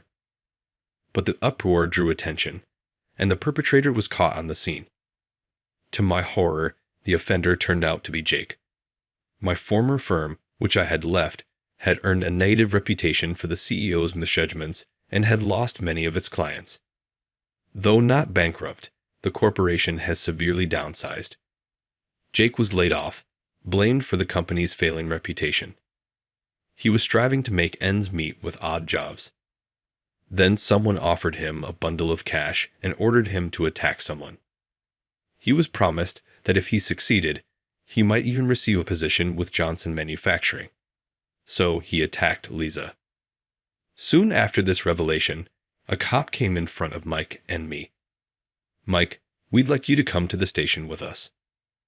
Mike went with the cops and didn't return back that day. Mike got arrested.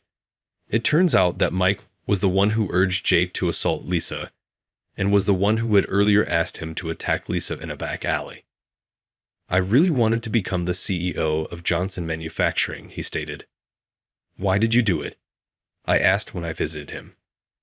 "If you become CEO, you'll get a lot of money, right?" Mike's family owned a modest business. His father had grown unwell and couldn't get good care because they didn't have enough money. I remembered Mike lamenting this over cocktails one. If Lisa was out of the picture, I could have become the CEO. And it's true, if Lisa hadn't been scheduled to take over, Mike would have been the most likely choice. He was that good. With more money, I could have everything, he added with a sneer. I couldn't feel sympathy for the man in front of me, having done what he did for such selfish reasons. I never saw Mike again after that visit. A few years later, Lisa became CEO, and I currently work as an executive. With Lisa's youthful ideas, Johnson Manufacturing has evolved into a major medical device company. Our revenues are rising, and the company is booming. Lisa and I got married, and now have 3 children. We're enjoying a very happy life, with both our job and home life going smoothly. Even now, I always think about how things could have been different if Mike hadn't gone down that route. But he made his choices. He had plenty of time to rethink them. But I'll never forgive him for harming Lisa for his selfish needs. Every time I see Lisa smiling, I'm sincerely thankful she's safe. I feel it's my obligation to mentor my subordinates and children, so they never make choices as Mike did. I hope they'll grow up to aid people in need. Who knows? They might take a major shift in their life just like mine.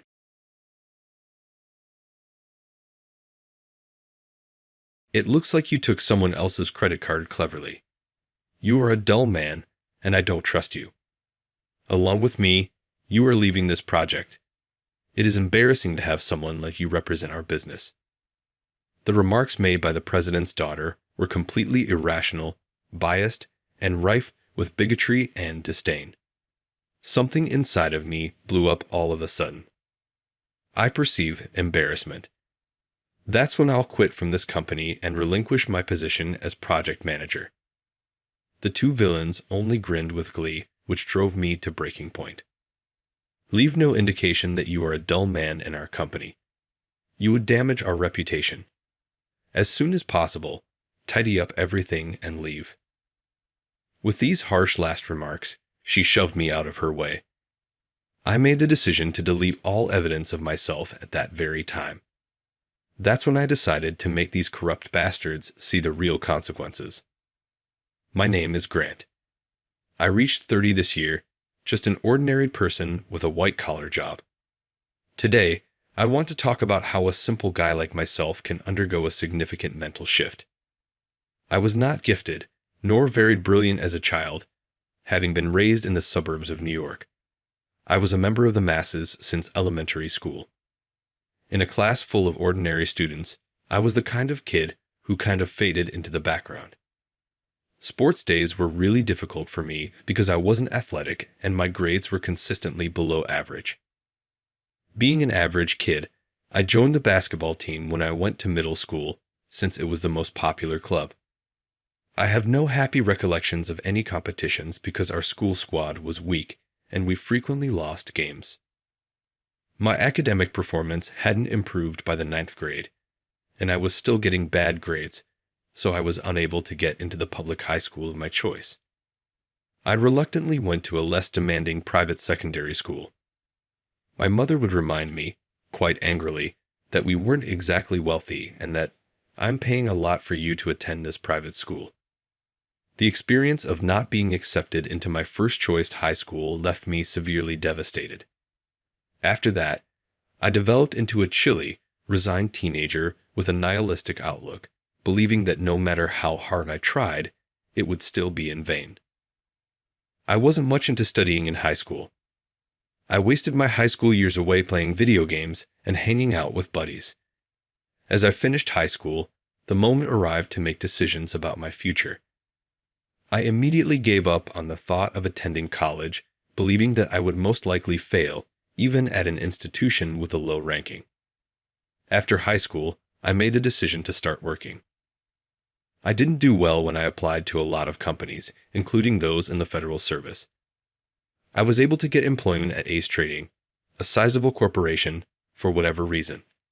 With the exception of fieldwork and warehouse logistics, practically every desk-bound employee at this corporation had a college degree. There were very older middle-aged men and women among the few recent high school grads.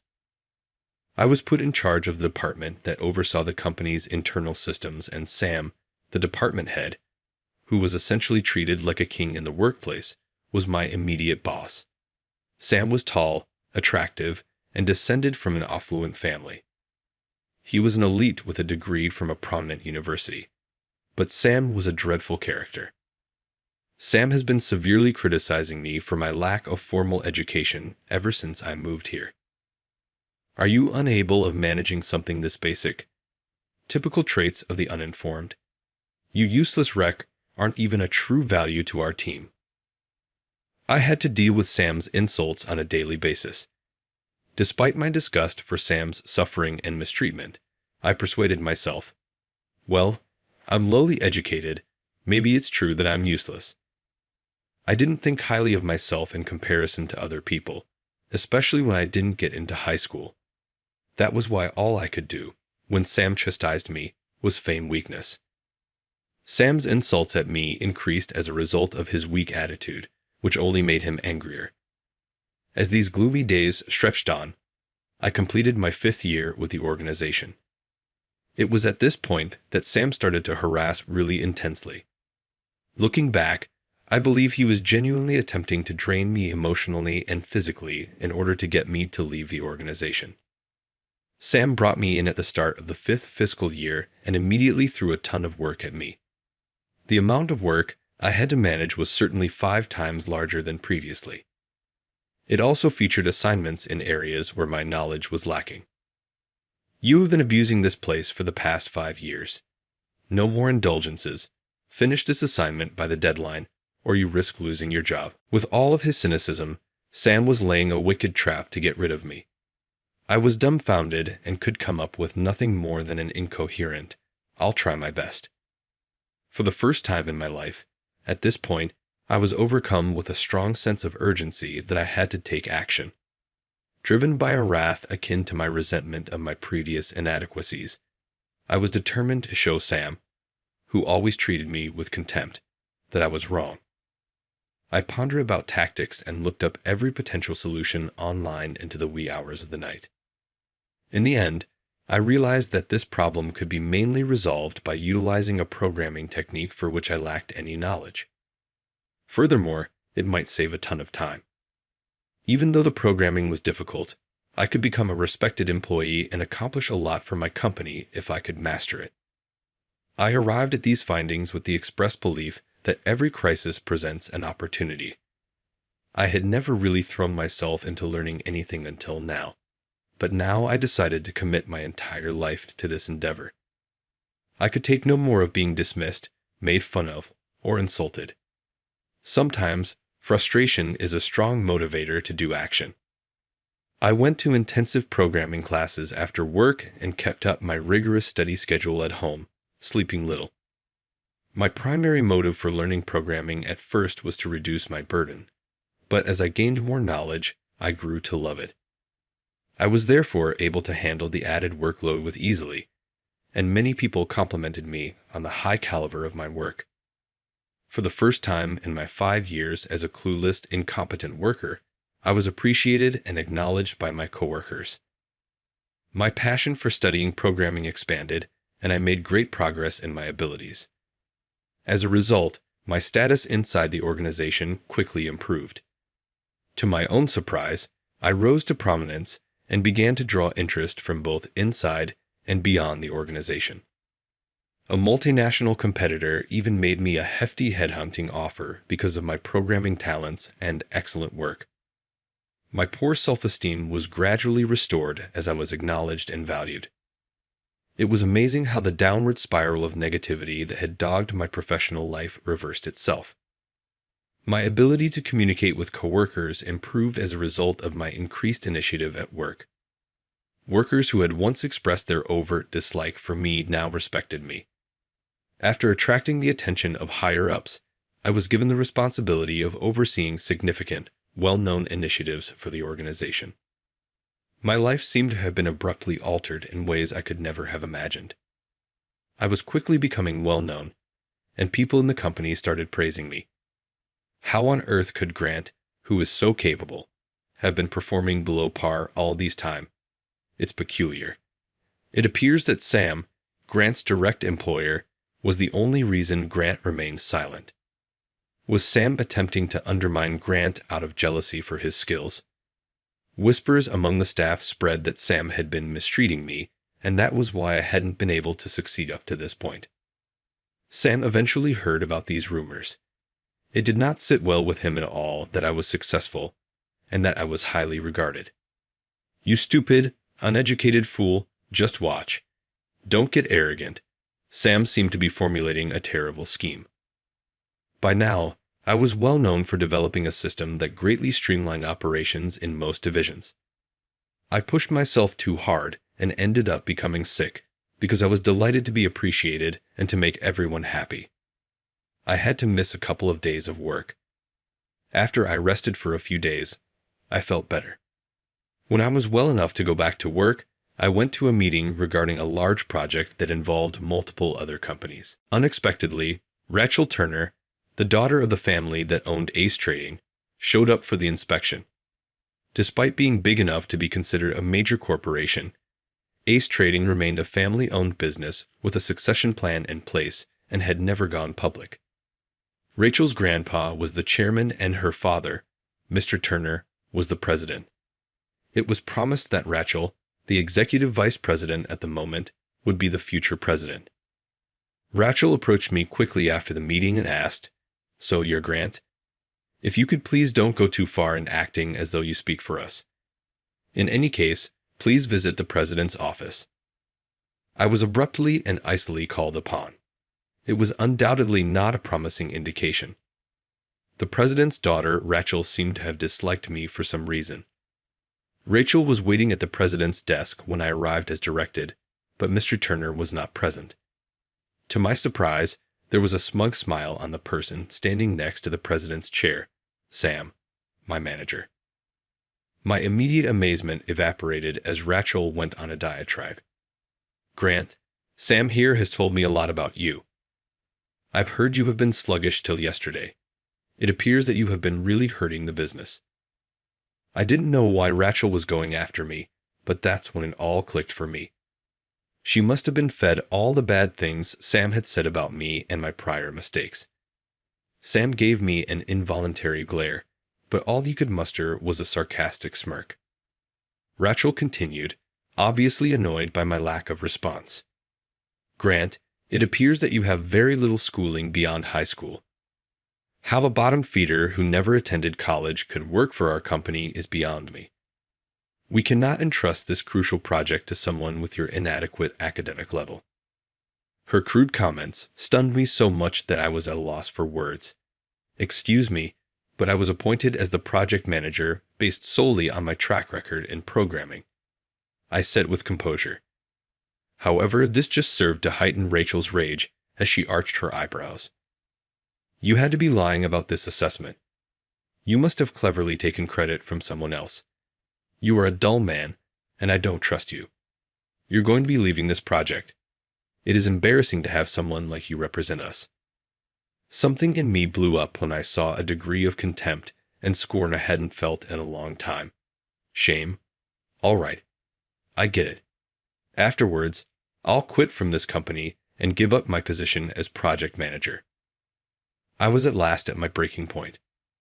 I wanted to establish myself in this organization, but I was not motivated to work under a future president like this one. That's ideal. Sam, isn't it true that we don't need someone like you here? Smugly, Rachel added. Yes, in fact. Rachel's voice struck me like a death blow as I turned to leave the president's office, giving them one last look of disdain. Be careful not to leave any signs of your presence here. You would reflect poorly on our business.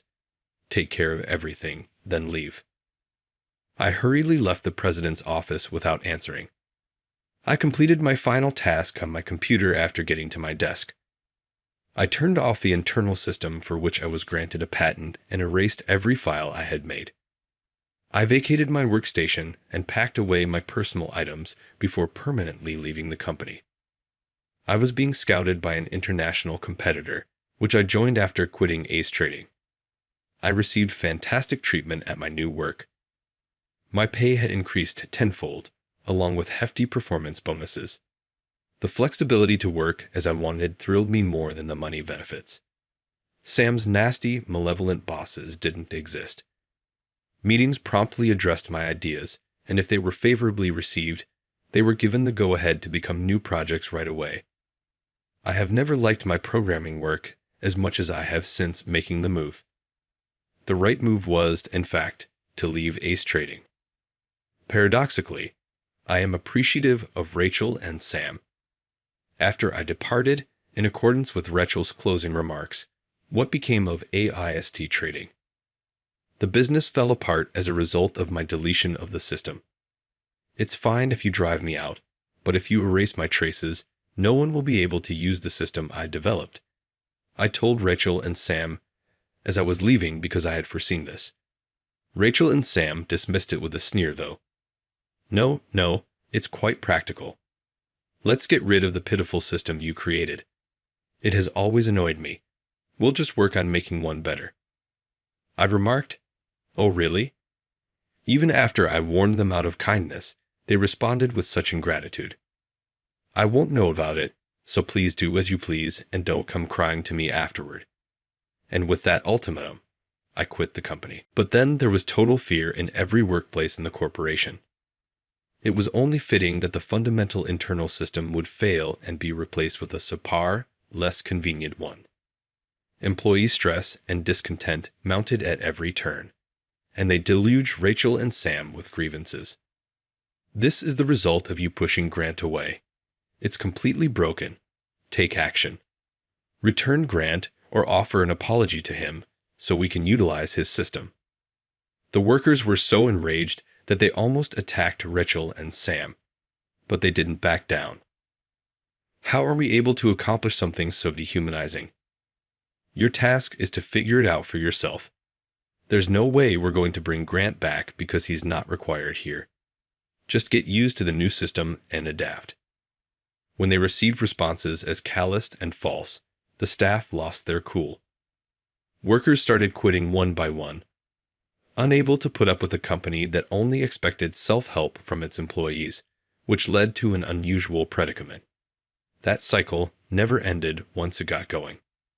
The corporation initially tried using temp agencies to make up for the worker deficit, but that soon reached a limit, and departments within the company started to struggle with day-to-day operations. Work quality suffered greatly, and there were gaps in transactions and other problems with credibility.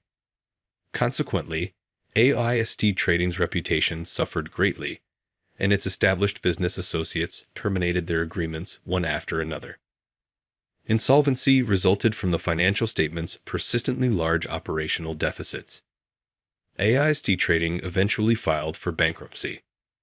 Following the bankruptcy, AIST Trading was acquired by the international firm I joined, and the hardworking staff members were kept on board under corporate restructuring laws.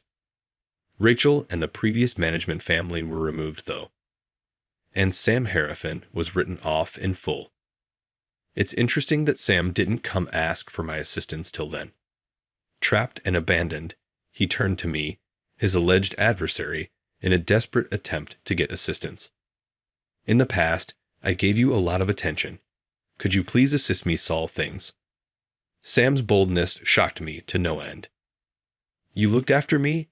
Do you mean that you made fun of me and tormented me? If I could make any kind of appeal to the higher authorities, it would be to tell them not to recruit someone as dishonest and cruel as you. Sam was upset at what I had said, so he started to pretend to throw his phone, but he stopped midway and walked away in despair. I learned through rumors that Sam's wife briefly supported their lifestyle by working in the nightlife sector, but that didn't last long.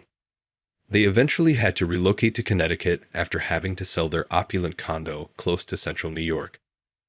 They could no longer afford the tuition, so his daughter, who had been attending an elite private elementary school, was moved to a public school in Connecticut. Unrelated to his prior profession, Sam is currently working as a salesperson for a Connecticut real estate company. This was to be expected, of course, from someone who had only known how to advance by deception. Now, not only is Sam going through adversity, but his whole family is being exposed to the harsh facts of life. The proprietors of the company, the Turner family, have likewise declined. After selling their opulent New York residences, Rachel and her father now reside in peace and quiet in a San Diego suburb. Though it took some time, it was a fitting conclusion for such depraved individuals. As they say, what goes around comes around. Heaven's net is wide and lets nothing through. As for my current circumstances, I am well known in the sector because of my consistent successes at the international corporation I joined. I became self-sufficient after leveling up and creating new systems and apps since the royalties by themselves gave me enough confidence. I eventually launched my own business last year.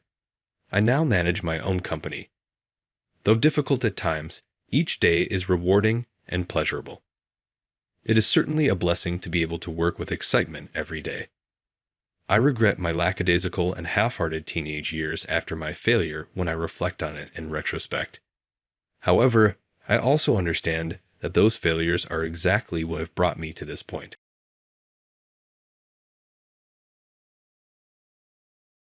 I'll offer you my position if you can figure this out. However, I don't think you, a high school dropout, could do it. Well, what's the issue? Proceed and give it a go. Brian, the department director, put a tough math problem in front of me at the work social. He was smirking, obviously thinking there was no way I could solve it. Michael, a graduate of Kyoto University, was likewise making fun of me and laughing. After pausing for a while, I mentally worked through the equations. Well, I figured it out. The answer to the Maclaurin series expansion for log 1 plus x is negative 1. What? Did you figure that out mentally? Who is this man? I believed him to be a dropout from high school. Michael and Brian were fussing over something. Most likely, they were perplexed as to how someone like me could figure out such a challenging arithmetic issue. I am Caleb. I am 26-year-old. I recently got a job. However, I'm only an unskilled temporary employee. I was unable to secure a full-time job. I'm working for a major IT corporation. It appears to be an extremely busy area where they would struggle to function without temporary help. It was quite busy, as shown by the fact that everyone was glued to their monitors and that energy drinks were all over the desks. Being placed with such a rigorous company concerned me. Nobody was speaking pointlessly, and the mood was solemn and dark. Although I was aware that the job isn't a place for socializing, it didn't seem welcoming or open. I was a temp. Thus, I had no influence over the corporate culture. I was limited to completing the chores that were given to me. On my first day, I went to welcome Brian, and he laughed at me. "Caleb, the temp beginning today, are you? We're busy here, so try your hardest, though I doubt someone like you could manage it." Yeah. You're not a graduate of high school? How come they would send this dropout here? Everybody in this room is an alum of prestigious universities. They all attended respectable, private or national universities. The temporary agency has to be insane. I'll try my hardest. I'm grateful. Okay, give it your all. Not that I had high expectations. He appeared mean to me. In actuality, he was cruel. Why did he have to talk to me like way? When I was resolved to give it my all when I arrived here, it was quite depressing to get off to such a negative start. I was shown to my seat, which was in a horrible state from the last user. There were stains and grime all over the desk. I wanted to ask the previous user what they'd done to make it this nasty, because I was so annoyed by how unclean it was. There were smudges of black and blue ink, possibly from leaking pens, and eraser shavings mixed in with the coffee stains. In addition, there appeared to be snack crumbs, which made it rather unhygienic.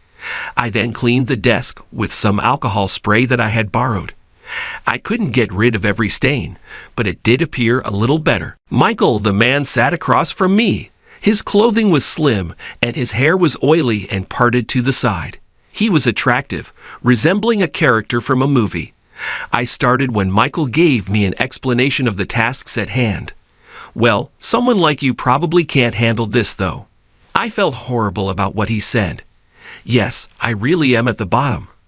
I don't have a consistent employment history because I've hopped about jobs. To the full-time employees at big companies, I must seem like the lowest of the low as a temp worker, bouncing around from job to job at my age. However, I didn't think it was important to mention that during the first encounter. I was irritated but appreciative of the directions, so I silently went to work. Because the chores were simple and repetitive, I began to feel sleepy. My eyes were fatigued, and my head felt cloudy after spending so much time staring at the monitor. On the first day, I finished the work I was given and left for home. I was pleasantly thrilled to hear they were throwing a welcome party for me the following day. I thought maybe even someone like me was being welcomed, and I felt a little thrilled. It appeared that the celebration was for all of us temporary employees, as there were more of us. The rest, however, were primarily part-time homemakers. Though I was a little embarrassed being the lone man, I was grateful for the greeting. I worked hard that day, excited about the restaurant we would be visiting. An excellent izakaya hosted the welcome celebration. Due to their obligations to their families, the ladies remarked that they didn't often get to consume alcohol outside, so they were glad of the occasion. Most likely, they gave their husbands complete control over all domestic chores for the evening. I didn't mind going out late while I was single, but I became aware of how difficult it must be for women who have kids. The celebration had extravagant food. It was in an izakaya, but it was a luxury one, serving fatty tuna and sashimi with whole fish. Michael grabbed away my attempt at eating some fatty tuna with a scornful smile. "This is too delicious for a dropout from high school," he remarked as he eagerly consumed it. What a jerk, I thought to myself, and got upset. Brian happily ate all of the silver-skinned fish that I attempted to devour with his chopsticks. This place has wonderful silver-skinned fish. The texture is flawless. The best after work. Snacks are beer and sushi. I apologize. Did you want any? My fault. Oh no, it's fine. In any case, you shouldn't be consuming this as a high school dropout. Have some garnish, here, such as this radish. It tastes great. No thanks. How about this chrysanthemum then? No thanks. Brian continued bringing me the sashimi's chrysanthemum and garnish. I was upset that he seemed to be intentionally being cruel because I didn't want to eat that. At a welcome celebration, why was I required to be treated in this manner? They treated the other temporary employees well, but not me. A male temp worker must be considered the lowest of the low by them. Perhaps that is how society perceives it. Though I think everyone should have their own method of working, there's a trend to think men should be strong breadwinners and work full-time. That outdated perspective persists. Brian was extremely inebriated from heavy drinking. He was drinking maybe 5 bottles of beer or more, and just by looking at him, I was concerned. Michael was also a heavy drinker and was rather inebriated at this point. That they were getting wasted at a gathering for temporary employees struck me as absurd. Acting all superior, the two of them began boasting about their past accomplishments. Michael apparently graduated from Kyoto University and Brian from the University of Tokyo. They were contrasting the results of their entrance exams. Michael claimed to have received 95% in both math and English on the setter test, whereas Brian boasted of achieving 85% in the arithmetic portion of the common test. It was tedious to hear them brag about their intelligence, and the other temporary employees appeared to be in great discomfort. Michael was 36 years old, while Brian was around 55. At their age, it was depressing to witness them boasting about their former glory, but it's likely that they were unaware of how pitiful they were and continued to boast. I'm brilliant at arithmetic because I studied the humanities after first studying science.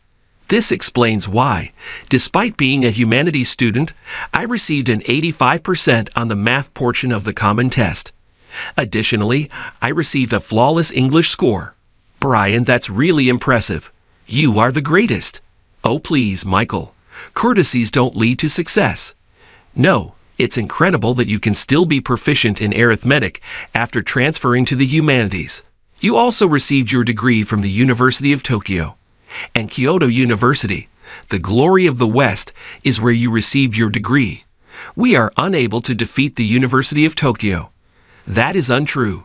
Kyoto University is the greatest in Kansai and is renowned for its liberal arts curriculum that produces a diverse range of brilliant students and exceptional individuals. Indeed, there are a lot of oddball individuals.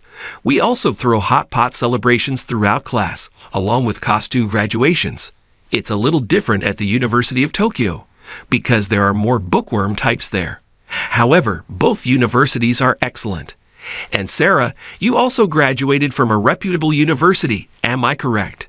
Sarah was abruptly confronted by a woman who was carrying a CPU and had set it down on the table. She had a perplexed expression. Sarah, you didn't graduate from Osaka University's School of Engineering Science? Were there not many girls present? Indeed, it is accurate. In engineering, men predominate. Indeed, there are a lot of men. Sarah earned a science degree from Osaka University. This indicates that 3 alumni from former imperial colleges are present. As one might anticipate from a premier organization, the staff members have outstanding educational backgrounds. Japan's best university is the University of Tokyo. The top national university in Kansai is Kyoto University, and Osaka University, a former imperial university renowned for its robust science programs, is Osaka University. If I look around, I'm sure the temporary employees include more grads from esteemed private institutions or other old imperial universities. There may be someone who graduated from Keio University or Waseda University, but is now mainly a homemaker. I'd assumed that because I had heard tales, we had to be smart to be brought to this organization. Then Brian turned to face me and grinned while he said something hurtful. Hi, Caleb. How are you doing in math? Well, I believe I'm fine. He claims to be all right. A dropout from high school who claims to be proficient in arithmetic. To be proficient in mathematics is to have completed an engineering degree. Solving quadratic equations is arguably the definition of mathematical proficiency for a high school dropout. Michael laughed loudly. Yes, as a high school dropout, his level is probably just quadratic equations and linear functions. I had no idea why that was so humorous. I wasn't making any jokes. I was just responding honestly. I mentioned that since I excelled in math in school. Then Brian reached inside his bag for paper and pen and began to write. It proved to be a mathematical issue. Are you able to solve this? That one is difficult. You high school dropout, I'll give you my job if you can figure it out. He is incapable of resolving that. Michael remarked. That's too mean, Brian. Come on, he's never going to solve it anyhow. I answered right away, no, this is not difficult. How come? Are you serious? This is an extremely difficult issue. No, I'll figure it out immediately. Please give me a short while. Is this man for real? You're crazy. You are unable to solve it mentally. What topic are you discussing? I think I figured it out. The expansion of the Maclaurin series for log 1 plus x. The response is 1 less. What? Did you figure that out mentally? Who is this man? I believed him to be a dropout from high school. The response is right. He truly worked it out in his mind. How in the hell? This is not logical at all. Michael and Brian gave me a shocked look. I nearly burst into a buzzing fit of pride. Caleb, you truly excel at arithmetic, completing such a difficult task quickly. You are quite intelligent. Really, who are you? Inform us. The stunning Sarah came over to me, curious to find out who I really was. I made the decision to make it public. Well, in actuality, Megacorp was founded in the U.S. by me, the engineer. What? Megacorp? The well-known SNS company? Indeed, it is accurate. The business that created Faceline and Instant is Megacorp. What are you saying? Is this man the creator of the well-known Megacorp? I don't think so. I truly am the founder of Megacorporation. Whether you believe that or not is up to you. However, I left the company for a variety of reasons. So did you secretly get your degree from a prestigious university in order to work here as a temp? No, I did not complete high school, the equivalent in the United States. I was unable to return to middle school once I quit going. So you were a U.S. resident? Yes, I grew up in the United States. He's a returning student, no way. Yes, even though I was born and reared in America, I was a Ruri student. I didn't consider Japan to be my native land. I was, in a sense, a returnee. I was born in New York as my parents were American business owners. Up until elementary school, I had pals, but the jocks bullied me when I started high school. The popular, gregarious individuals at the top of the social hierarchy are known as jocks. They were large and powerful, and they played rugby. I became a target for the jocks because I was little and skinny. They would verbally attack me and hide my belongings in the locker room. I began to detest school after having such encounters. I started skipping courses because I found going to school to be boring. Though they were concerned, my parents only kept an eye on me and didn't make me attend to school. I had given up on going to school altogether by the 8th grade and was staying at home. The computer that my worried parents got me was my major company at the time. I created my own games and learned programming through trial and error. In addition, I thought it would be entertaining to design a website where users could cast votes for the most attractive or attractive person. The jocks that teased me didn't have a lot of beauty. If they came in last, I was curious to see how they would respond. I thus designed and launched the website. I initially thought it would be great if even a small number of people were interested, but the website quickly gained enormous popularity with my entire school using it. That website evolved into Faceline SNS. At first, I only wanted my school students to compare faces, but then other schools expressed interest, so I opened it up to the public. Faceline became more and more popular over time, and a lot more individuals began to use it. It was something I made for fun, but it's used all over the world now. I have made an SNS called Instant for sharing photos. My father was a big photographer, so he definitely inspired my interest in the field. I noticed women happily using their phones to take pictures of meals when I was in Japan. I initially didn't understand why they were taking photos, but then I discovered how cute Japanese cuisine is. Unlike the generous portions of sweets in America, the presentation and decor are extravagant. I made instant because I assumed a photo-sharing SNS would catch on in Japan. Naturally, it gained popularity in Japan.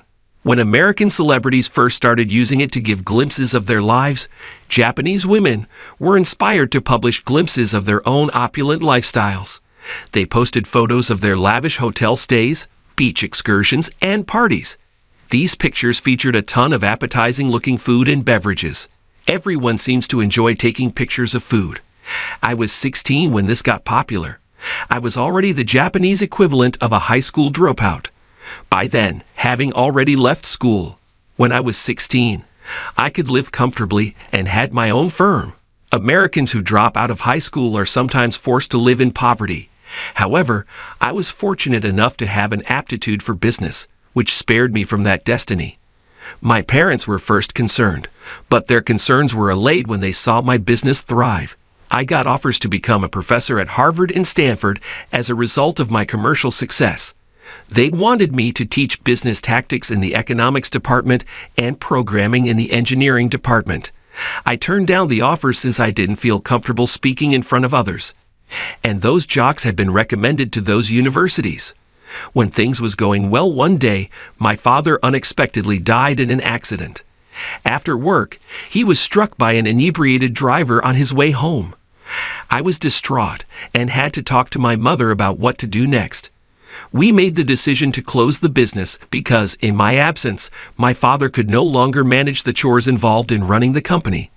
I gave Megacorp to someone else since I was numb and could no longer run it. In retrospect, I believe I was not required to part with the business. You may operate an SNS business from any place. I could have carried on with the business even after my mother and I decided to return to Japan. After all, even during my time in the U.S., I had been working from home. I was faced with a hard reality when I went back to Japan at the age of 18. In Japan, there is a strong new graduate culture, and going off course is frowned upon. Those who took gap years, changed jobs, dropped out of school, or took repeated years were all looked down upon. In contrast to the U.S., where one can thrive solely on the basis of their skills, I felt constrained by the Japanese demand for uniformity. I registered with a temp agency to work in Japan after turning over Megacorp. After reviewing my credentials, the staff member at the temp agency asked me, half laughing, if I was the genuine founder of Megacorporation. It's likely that they didn't trust me. I said, that company was mine, over and over. Yeah, of course, they answered. Their condescending laugh irritated me a little. I dressed like a high school dropout since I knew no one would think a teenager could make something like that. I made the decision to play the underdog and give it my all because there was no use in boasting about my stellar background. I have therefore been acting out the part of a high school dropout. Although I did drop out, I had a lot going for me. By the way, Brian, you attended the University of Tokyo to study physics before deciding to become a lawyer. You excel in science and work for an IT company because of this. Yes, that is correct. Then you should have no trouble with math. And Michael, you earned a scientific degree from Keio University, so this ought to be easy for you too, right? Well, yeah. I hastily typed a math problem using the paper and ink that Brian had given me. Brian and Michael were moaning as they struggled with the issue. Well, this won't work if it's more than 3 because there isn't an integer solution. No, if there are 2, it works. Oh no, what is happening? How are we expected to demonstrate this? They can't even solve this easy problem. I smirked as I observed them. It may sound cruel, but I thought it only right to celebrate their struggle because Brian and Michael had been the ones to torment me first. Smirking with amusement, the other temp workers watched as Brian and Michael continued to rack their brains. They may have believed these guys aren't all that amazing after all. The Osaka University alumna Sarah then whispered inaudibly, "Wait, You can't fix this? Isn't it awful? So, can you solve it? Sarah asked. Sarah, all right, show it to me. Reintroducing these into the original equation, assuming that square less than take 3 is a rational number. Sarah completed the task I gave her with ease and speed. It appeared as though she was actually having fun. She must be a real science buff, I reasoned. I wasn't particularly confident because I had studied programming, engineering, statistics, science, mathematics, computer science, and business on my own. However, I thought I was at least superior than Michael and Brian. Sarah asked me how I thought she did once she had figured out the problem. I reassured her. That's correct, because her response was right, and she appeared really happy. Hooray, I'm overjoyed. That was enjoyable, said Sarah. Caleb? No, but even so, it's incredible how fast you were able to figure it out. Sarah, you really are amazing. Sarah says, oh no, I'm not as good as you, Caleb. She gave the right response, so I advised her to be confident, even if I was a little anxious about whether or not I was remembering how to prove it. Sarah, thank you indeed. I had a great time, and it felt like I was a student again. No issues. Many thanks. While I was happy chatting with Sarah, Brian and Michael appeared frustrated. Perhaps they had harbored feelings for Sarah, but Brian was already married and Michael wasn't involved. For a married man like him to harbor affections for a 20-something lady was very unsettling. The welcome party was over, but Michael and Brian looked dejected. Perhaps they were disappointed that they couldn't figure out the issue, or maybe they were saddened by Sarah's remark that they couldn't. In either case, they were quite ugly. Though I knew it wouldn't help, I cast a chilly gaze on Brian and Michael as I began to feel a little sorry for them. Subsequently, the supervisors chastised Brian and Michael for their mistreatment of me. This workplace had strong moral standards, and unethical behavior was met with harsh consequences. Michael, who had subordinates, was finally replaced by one of them, and is now on the sidelines. Brian was demoted. I kept up my temp work for an additional year. I accepted the company's offer of a full-time job. After that, by then, Michael had left because he couldn't take being sidelined, and Brian had been moved to a remote place because of another problem. For me, this greatly improved the comfort level of the workplace. Sarah, on the other hand, put in a lot of effort, was promoted, and was quite capable. She also pushed for measures to make the workplace more pleasant, such as outlawing unpaid overtime and penalizing harassment. Caleb, the company has truly changed as a result of your efforts, Sarah. You still do so much for everyone, despite your demanding work schedule. Sarah, there's no issue. It's critical that I live in a comfortable setting. Caleb says, but isn't it tough doing all these things while working? Sarah, not at all. I was desperate to make changes. See, I experienced bullying too. Caleb, what? Sarah, I was bullied till high school, but I couldn't express that at the welcome party. I could scarcely go to school because others called me gloomy and odd. However, I concentrated on my studies because I wanted to disprove them. And you were accepted into a national university? Caleb, Sarah, you're quite intelligent. Sarah, not quite, I think. Caleb, you're the wise one. You've learned everything on your own. Sarah, it turned out, had been bullied as well. She had been regarded as gloomy in high school, and wasn't always as happy as she is now. She had daily hardships and was teased by the popular females. She studied diligently at home and only seldom attended school, though, refusing to give in. Her family wasn't affluent, therefore they weren't able to pay for her to attend private colleges or extra classes. She had to apply to universities throughout the country. The nearest national university she could drive to from her house was Osaka University. Thus, that was her goal.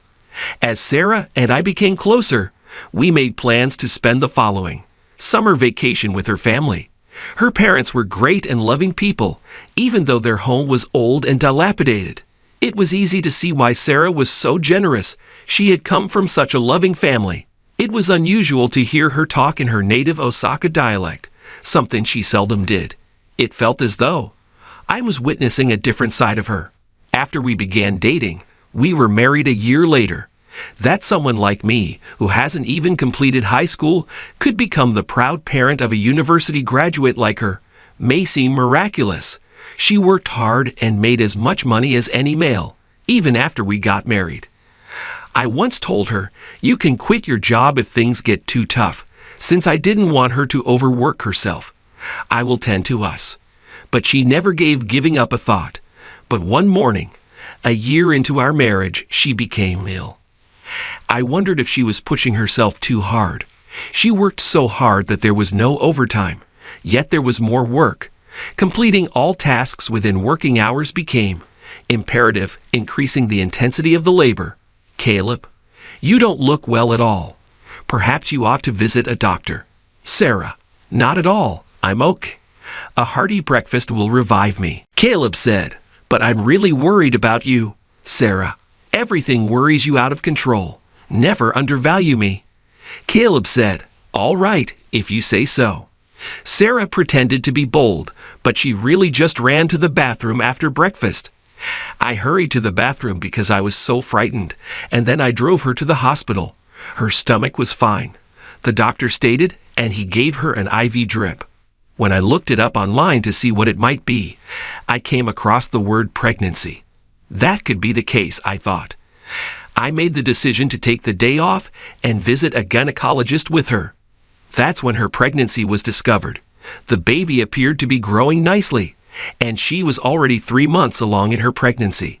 The idea of becoming a father thrilled me tremendously. Sarah announced, "We're going to have a new member of the family," while shedding joyful tears. She worked right up to the very end of her pregnancy, at which point our child was born. Her health improved, and she was able to return to work after her pregnancy reached the stable phase. After giving birth, her recuperation went well, and she soon regained her vigor. She was still in her 20s, which was presumably the reason. When I was a teenager, I never thought I would be happy like this. I used to feel gloomy and believe that nothing positive would ever happen when I was having difficulties in school. I was devastated to learn that I would never be able to go back to America following my father's accident and our relocation to Japan. I chose to live as an underdog in Japan and accepted occupations that were regarded as menial. In addition to cleaning restrooms, I was a traffic controller. Despite being denigrated frequently, these jobs are necessary for a comfortable life. I used to get into convenience stores where I worked and hear high school ladies talking about how dirty or smelled like me. But everyone would be in danger if there were no one to clean up after themselves or regulate traffic. They merely want clean jobs, but everyone may live comfortably, thanks to the so-called lowly jobs. I always felt left out, even while I was temping at several businesses. It hurt to hear statements like the temps were incompetent, or "you can't do this because you're just a temp" so frequently. I used to believe that I wouldn't be in this circumstance if only I had a degree, but it was too late for that. I had to accept the fact that I could not change the past. However, how about right now? I'm ecstatic to be surrounded by family. Never in my life have I felt more fortunate. Yes, there were difficult moments, but they are surpassed by the happiness of life. It's critical to persevere no matter how challenging life becomes. Everything will come together.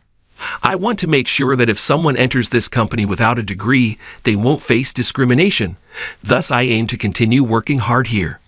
I don't want to treat others that way, since I understand how it feels to be treated in that manner. I've been assigned as an interviewer, so I'm excited to see who shows up for interviews. I want to concentrate on their actual potential.